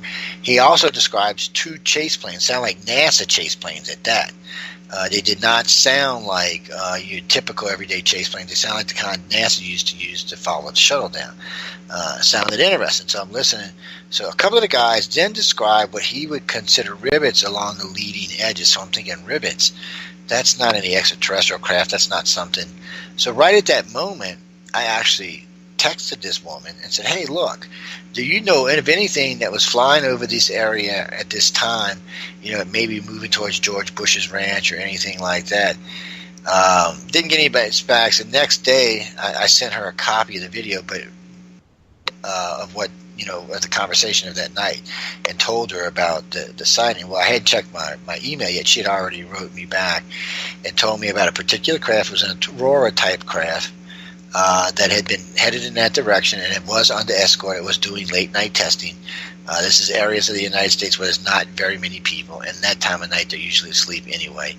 It was out there doing what they call supersonic testing. It doesn't actually make a boom when it breaks the sonic barrier for some reason. I'm not sure why, but anyway, they were out there testing, and they had the chase planes chasing around and things like that, but it was ours. It was not a UFO. Till this day, they still call this thing a UFO. And it's been debunked. I went on several shows and debunked it for them and explained what it was according to what the people actually described. They used their words of what they described and what she told me the craft was that was flying, and they were identical. So there was no doubt that it was one of ours. And it's not fair because, a lot of people, it's like the SR-71, not the SR-71, the original stealth fighters. Man, in the early 80s, we kept getting, and even in some of the late 80s, we kept getting these black flying things, these black triangles flying all over. Man, we were getting them all over. Then a friend of mine sat me and said, well, look, Joe, they seem to be in classified restricted airspace or near restricted airspace. So we're like, wow, we do. It's kind of strange. Well, Desert Storm starts, and get us what we find out. Oh, it's the X-117. People started seeing it, and they're like, well, that's what I saw. That's what I saw. Well, it was military. It wasn't ET. So now when we track other things, because there have been some recent sightings like the TR-3Bs, we noticed the majority of those sightings happen to be in areas or near areas of restricted airspace. So we know they belong to the government. They're not ETs. ET goes wherever the hell they want. And I really think the TR-3B is a replicant of one of the human-type crafts, just not near as advanced or as fast. But they're supposed to be able to go to Mars and other places inside the solar system. They say the Russians and us have been flying to Mars since '79, and there does seem to be some evidence to suggest that's true. But for some reason, Russia doesn't seem to possess the technology that America does, which suggests we're not sharing ET technology with them. Like, nope. Whatever little bit that we have, I don't even think we have that much of it, but we do seem to have a little bit of it anyway. And in all fairness to humans, ladies and gentlemen, I know people tell me, oh, well, we could have never developed the processor from the tube, but that's not really true. What are tubes? They're silicone. What are chips? They're silicone. It's a natural progression, actually. When you think of big glass tubes and think of little microchips, you're like, well, I can't be a natural progression, but they're both silicon conductors. So, yes, it is. One was a vacuum tube, but it was made out of silicon, and the other one was a chip made out of silicon. All we did was take the vacuum tube and condense it down to a little bitty tiny little chip. Yes, it's a big leap in technology, but it's not outside of our own technological way of doing it. I do think we got a little advantage there. I think that we did recover a chip, and we realized how to structure it, but that's about it. You've never heard scientists tell you they don't understand how the inside of a microchip actually works? No, they really don't know. Yeah, they don't really know. It's at such a micro level, and it's moving. It's just data moving all inside of the chip. It's not, it's not quite what humans think. And then, then there's the other thing that we're seeing now: carbon chips. They're growing chips in Japan. Chips that don't get hot and can run at 100 gigahertz. I don't know what we're going to use these monster chips for, but they actually already have them in operation. They do run and work, but there's no software or anything been written for them. So they've actually have to develop software, and it's a different type of chip. But it's something you'll probably see over the next 20 years and start getting incorporated. Because if they don't get hot, I mean, that's really the downfall to the modern chip today, is it gets overheated and it quits. These chips won't get hot, so you'll basically be able to run them at endless speeds. It'll make for a lot more computing power, and your computers will be so much faster, everything will be in real time. It's like my 8-core, I'm talking to y'all on right now. It's everything on it, on a 200 gig connection, everything's like real time on it. There's no real lags or anything like that. That's one of the things I like about it. It's a cool little baby. Takes good care of me. How do you think we became so advanced in these black ops? Was it just human technology and our scientists working their tails off to create it, or do you believe the whole conspiracy side that a lot of this technology comes from reverse engineering? I think it's actually both. I think, like I said earlier, I think we recovered a couple of small items from whatever that ship was in Roswell. Maybe the Germans gave it to us, because a lot of people seem to think that we got the craft from Germany. And brought it over to the United States and crashed the damn thing ourselves, trying to fly it. Because remember, Germany was building in 1913, 1911, they were building flying saucers. So, it seemed like they already knew about them, and it might have been something we retrieved. Maybe they retrieved a craft somewhere, maybe they found it somewhere, and maybe we retrieved it from them. But it sounds more like we crashed the damn crash than the aliens, and it would explain something about the two different crash sites and the two different sets of bodies. So, it would make more sense that we actually crashed the craft. But I think what happened is we got our hands on some basic technology, and from that point, because humans are very have a lot of ingenuity to themselves, so I think we got it, and then we started sharing it, and then we expanded on it. And in 50 years, we have grown technologically by leaps and bounds. But I don't think it was handed to us, and I do think we had to engineer a lot of it. I think really and truly, and maybe E.T. wanted us to have it. Maybe they threw us a bone. Who knows for sure. But I do think the base of the technology is from the extraterrestrials. But I think the overall function and working is from American, or I should say human, ingenuity. So I say it's both. I say it's both. We just got a little shortcut. Instead of having to learn how to mold and make the chip, we already had that. We just had to figure out how to make it work and how to have software for it. So that's what took us so long, developing software for the chip. You got to learn how to make things work with other things, and I think that's what happened. So, you have both the alien technology and the humans working along there, doing it like that. And I don't think the Greys and them really want us to be too advanced yet. I don't think they think we're ready for it yet. I really think in some aspects they do worry about us blowing up the planet. But wait, ladies and gentlemen, so y'all understand this, E.T. is not going to interfere if Russia and the United States decide to have a nuclear war. They'll just take whoever they think they need to take, and the rest of y'all going to put your head between your legs and kiss you happy, you know what, goodbye, because they're not going to intervene. But they will take their contactees that they think are important.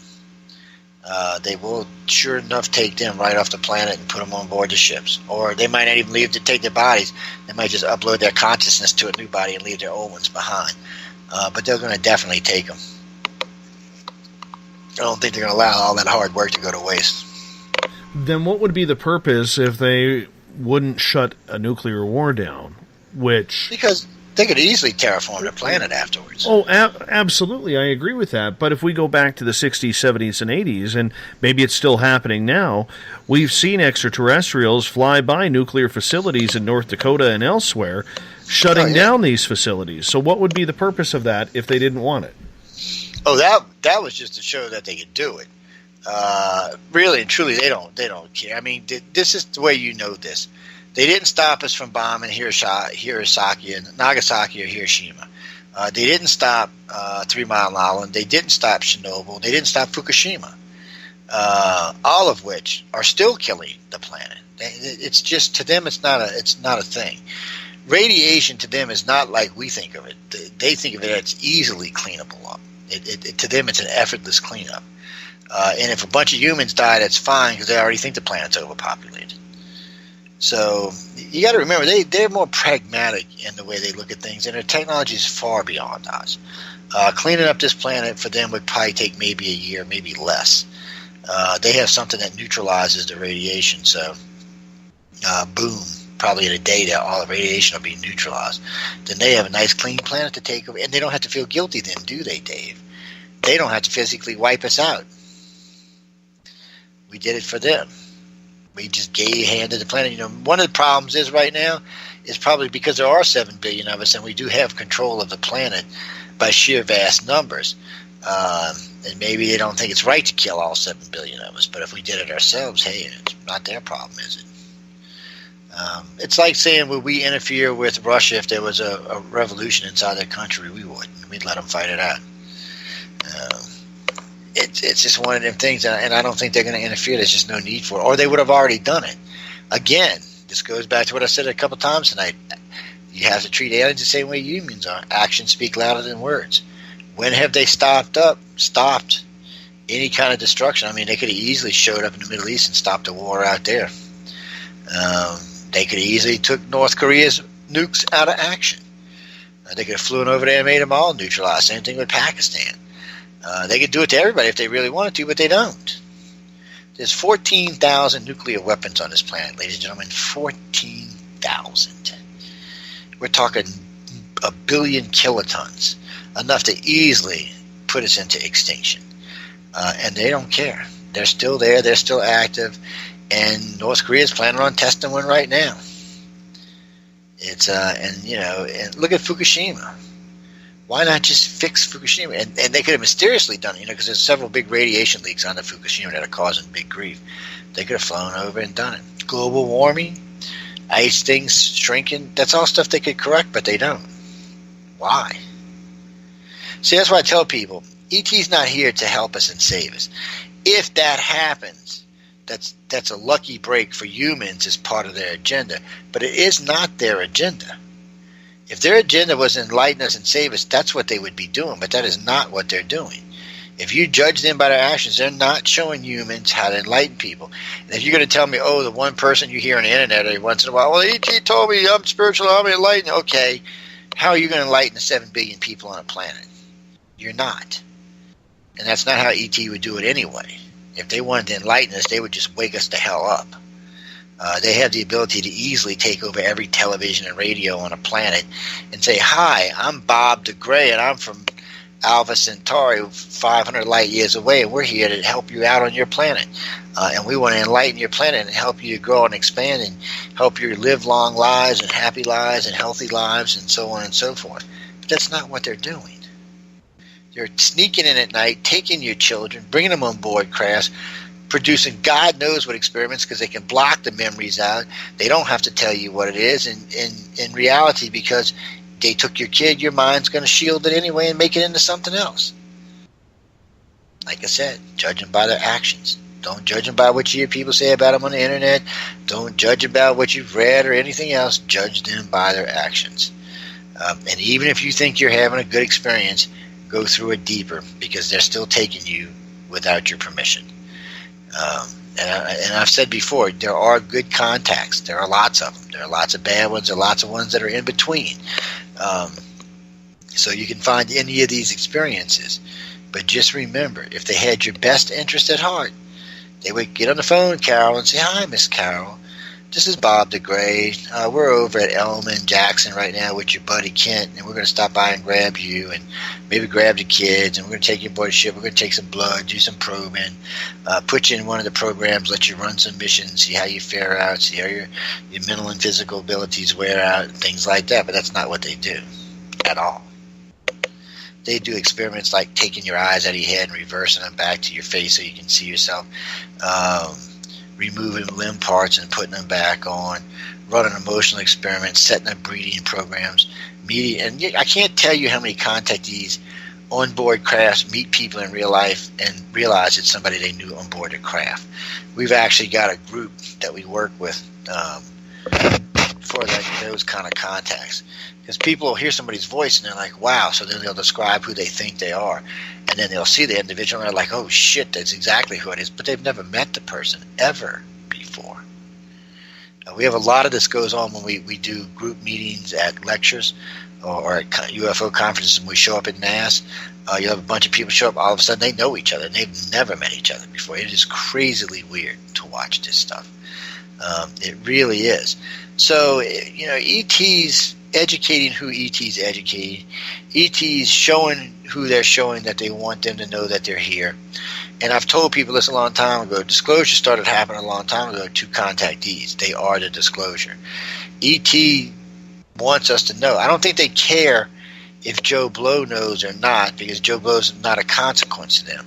But they want the abductees and the contactees to know.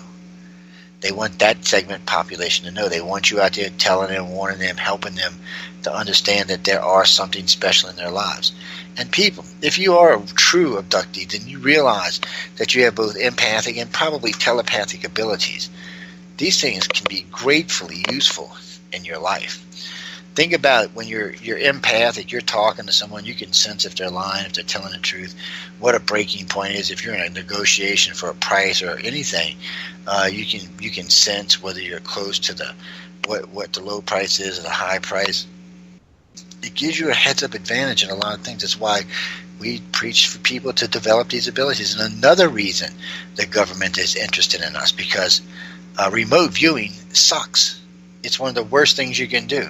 Remote viewers can do things like they can see the newspaper on the desk, but telepaths can actually read the newspaper on the desk because they can look through the individual's eyes and see whatever they're seeing. Remote viewers can't. And I've interviewed a lot of remote viewers over the years. Remote viewing is not the same as a telepathic communication or being in someone else's head while they're moving around. It's just not the same thing. When I did, what's his name, Ed Dames, him and I got into this in great detail.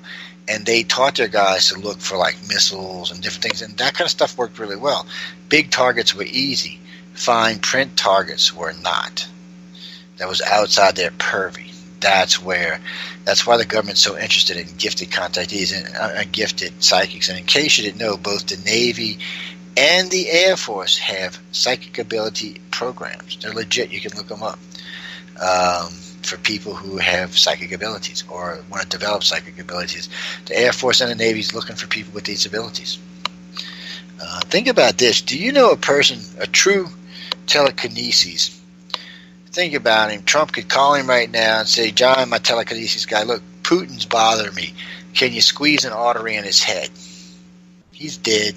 Everybody thinks he had an aneurysm. It's over with. No fuss, no muss, no bother. Obviously, the technologies aren't that great yet, or the development of those part of the brains aren't that great yet, or you'd be hearing about it more often. But there are a few gifted people out there that possess telekinesis, which is the mind over matter, basically. Telepathy is a lot more out there, and empath. All contactees are empathic. But you work on these abilities, you can develop all these abilities at a greater rate, a faster rate. And if you're honest and you teach your children, they can be twice the telepath or psychic ability that you ever were. Because the younger you start realizing you have these abilities, the easier are they use and the better they're going to work. It's a simple concept. So the government's interested in all of this stuff. And they have a vested interest in all this. I mean, security of the nation, whatever you want to call it, they need to have them because Russia might have them or whatever. They need to have these things. So therefore, they're looking every time they get. And this is why I tell contactees to be careful, advanced contactees to be careful when they go public. Because when you get on a TV show or a radio show and you start talking about advanced contactee stuff like knowing parts of agendas or understanding how particular drives work or guidance systems work, you're setting yourself up for military abduction. Because they're going to take you and they're going to scan you and they're going to get as much information out of your head. They use sodium pentothal, and it's a sodium amyloid pentothal mix. They shoot you up with this stuff. It makes you like, it's a true serum and a relaxant and a couple of things, and they put you under deep hypnosis, and you basically sell your damn soul for anything. It works really, really well. Not many people can resist it. But like I said, there have many cases where the Greys have showed up when it's gone overboard or gotten too many things. But all of it's a bit scary. What's up, Ben? Well, I'm just kind of curious here because it sounds like a lot of fear-mongering going on. It sounds, and do you think that when we think about things like this, when we think about not knowing the agenda, not knowing what the government agenda is, and then we see what's happening in a world that seems to be in decline at a mere moment's notice here, do you think the fear-mongering is warranted, or do you believe that maybe, just maybe, that we should be trying to find, lack of a better term, not to sound all cute and cozy, but trying to find the positive side of things because it just seems very, very negative, Joe, on what's going on? A lot of it is when it gets government related. A lot of researchers out there are trying to find positive stuff, but for the government, they're looking for different stuff. And unfortunately for us, or any contactee out there, or any researcher for that matter, a lot of the negative stuff has repercussions for the people in the fields or the contactees being taken. There's nothing like being abducted by an alien and then being dropped off, and then frickin' military shows up, drags you out of your house, does all kind of shit to you, puts you back, and you're just like, well, thank you. So then you're really confused, Dave, because think about this. You've got your daily memories in your head of everyday life, right? So you're thinking about your wife, your kids, whatever. Then E.T. picks you up. So now you got all those memories in your head, plus you got E.T.'s memories. Then the government picks up, and they're trying to do some half-ass government wipe in your head. So now you've got E.T. memories, family memories, and then you've got, of course, this poor wipe done by the government. Now you've got 3 different sets of memories in your head. Now they're all starting to meld together and mix together, and what happens? They create false memories. And then you don't really know what the hell's true in your head anymore. And then the bad part is, if it's done in a certain way, you can't tell a difference if it's a false memory or a real memory because your brain logs it as a real memory. So it makes it really hard to get to the truth sometimes.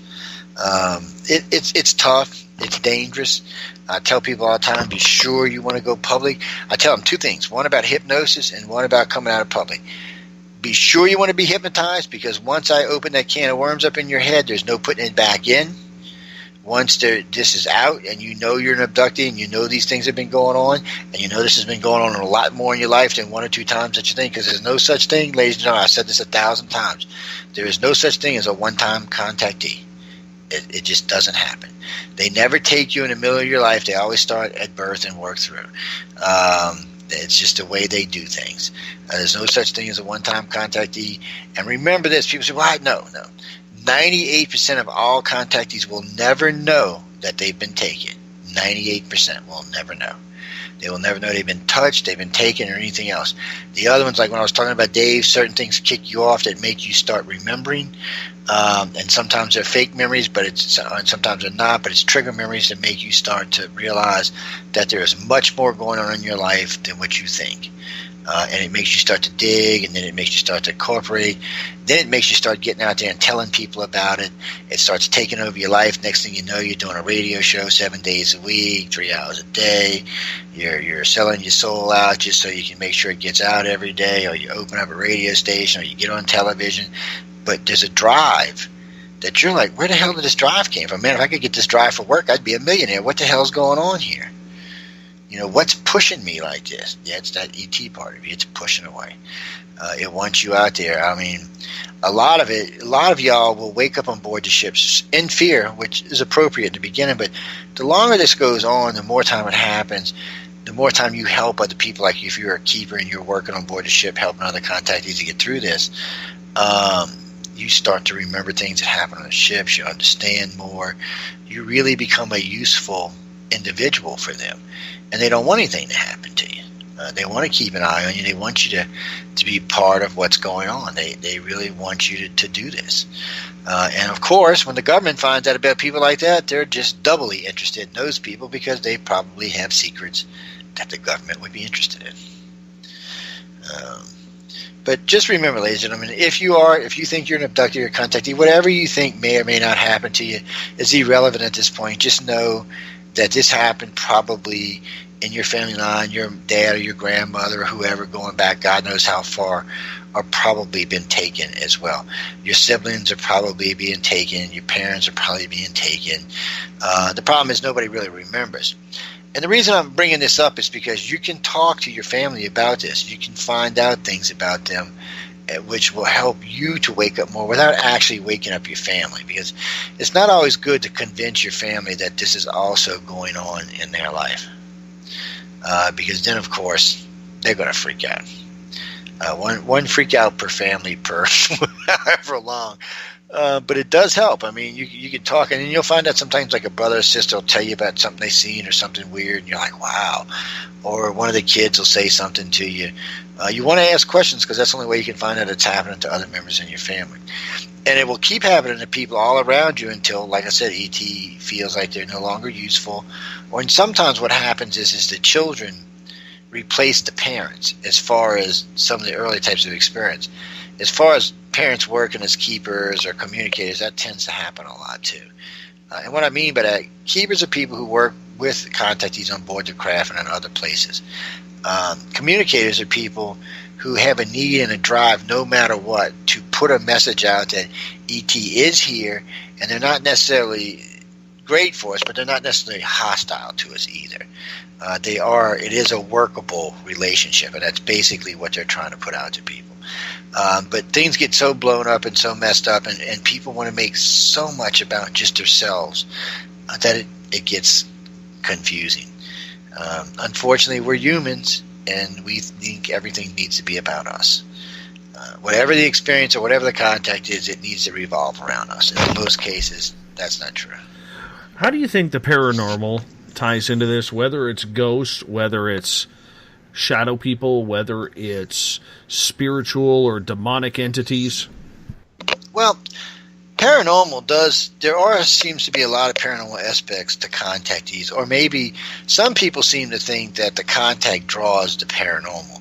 But like I said at the very beginning of the show, Some of the questions we ask are: do you have an interest in vampires? Do you have an interest in like Dungeons and Dragons? Do you have an interest in different things, like ghosts, demons, and stuff like that? Paranormal, this, poltergeist. We want to know because there's usually a reason why, and contactees usually have an interest in all of these. So the real question is the paranormal generating the contact, or is the contact generating the paranormal, or is one attracted to the other because they're both esoteric? It's a good question. I don't think anybody knows, though. Right now, I think it would be an argument about whoever wanted to say what it was. All I can tell you for sure is there does sometimes in abduction cases seem to be paranormal activity to different extents for different reasons. There does also seem to be a lot of poltergeist activity around abductions. Some people think it maybe has something to do with magnetic fields or fields that the craft and the aliens generate themselves, which may be true.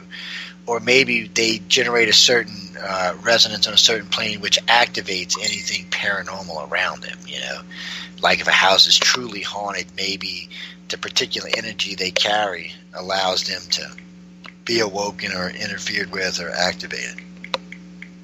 It's hard to say though, but I know there's a lot of people looking into it. There are a lot of people trying to figure out, because there's a lot of crossover between the two fields. There really is a lot of crossover. See, I was raised in New Orleans, which is a paranormal city to start off with. Man, you see some crazy stuff down there at 3, 4 o'clock in the morning. Vampires all over the damn place, walking around, things standing in front of you that just disappear. I got a video driving down the road and this guy walking across the road, but then when you look at the video, the guy is hollow or transparent. I'm sorry, not hollow. It's one of the craziest things, and we didn't see it, by the way, while we were driving. The camcorder caught it. We didn't see it.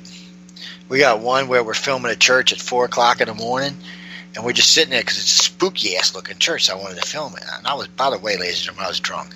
It was about 4:30 in the morning. I'm standing out there with a Q-beam, which is a big, powerful light, and a digital cam recorder, and I'm recording this thing, and all of a sudden you see a shadow shift, and there's like a black thing standing in a window, and then all of a sudden there's something bigger standing behind it. It spooked the living bejesus out of all of us. We put the videotape online. It was up online for a long time. It scared the bejesus out of all kind of people. And then somehow or another, on the tape itself, it got clipped. The section right, you can still see the beam when it walks, but then it's gone. The tape clipped itself somehow. Well, okay, I was thinking, okay, well, that sucks. It clipped it. I can't watch it, so I'll go download it. Well, guess what? Everyone on the internet was clipped in the same place. Now, I guarantee you at least 10,000 people seen this, so there's at least that many witnesses to this. It is crazy that it happened that way. It was definitely just clipped out on the tape itself, and then when you went looking for it on the internet, it had been clipped in the same location. Whatever it was, some people said they thought it was a gray, 2 different types of aliens standing in this room, and that's why the government clipped it, because they didn't want to know. Some people thought it was demons. Whatever it was spookily scary looking. That's all I can tell you. I have no idea what it was. I didn't get a sense of anything other than maybe I should get in a car and get out of the way. That's about the only sense I got out of it. Yeah, no so kidding. I said, yeah. So at that point, I said it's time to go. But you run into those kind of things when you do this kind of research, and it's good, Scary's good, sort of. It's kind of fun. We go to places. 300. They got 300-year-old graveyards down here full of baby caskets and stuff. It's fog over the ground when you're walking back there and stuff. It's really spooky. But it's one of the things about living in an old city. Absolutely. And Joe, we only got about a minute left with you here, my friend. Man, that flew by. I have to get you to come back on one night. We'll do good and bad experiences, so people don't think everything's bad or everything's good. There's a lot of experiences which, by the way, ladies and gentlemen, we didn't actually talk about types of contacts tonight. We were just talking kind of around them. But there are a lot of different types of contacts, and a lot of them are good, and a lot of them are bad, and a lot of them are just contact. There's nothing really bad or good about it. Tell us where they can find information on alien contact, especially if they've had contact. Well, guys, if you're really looking for somebody, you can write to www.icar1.com or pop over to the website. You're on there. You can always find us on United Public Radio. They do broadcast on the network 4 or 5 different shows a week, so you can go over there and check it out. You also can catch, Dave here at 11 to 2 a.m. on our network every week, so he's there. But if you're looking for me personally, the best way to catch me, you can write to ICAR, but I get a lot of people in there. And if you really want to talk to me, I would suggest that you show up in the Pal Talk Virtual Audium on a Wednesday night when I'm doing UFO Undercover. That's one of the fastest ways to get me, because I'll be in the chat room while I'm doing the show, and I will be reading the chat room. I was in here with y'all tonight all on the Alien Hunter anyway, but I do pay attention to chat rooms when I'm in them. So that is really a faster way to get me. If you can write to me, but I can tell you right now, and I'm not going to lie to you, the waiting list is probably 3 to 6 months. You will get a response letter back, and it will probably tell you something along those lines. Even with the amount of directors we have, not just in the U.S. but worldwide, we're that far behind. There's just a lot of contact going on, a lot more than most people realize.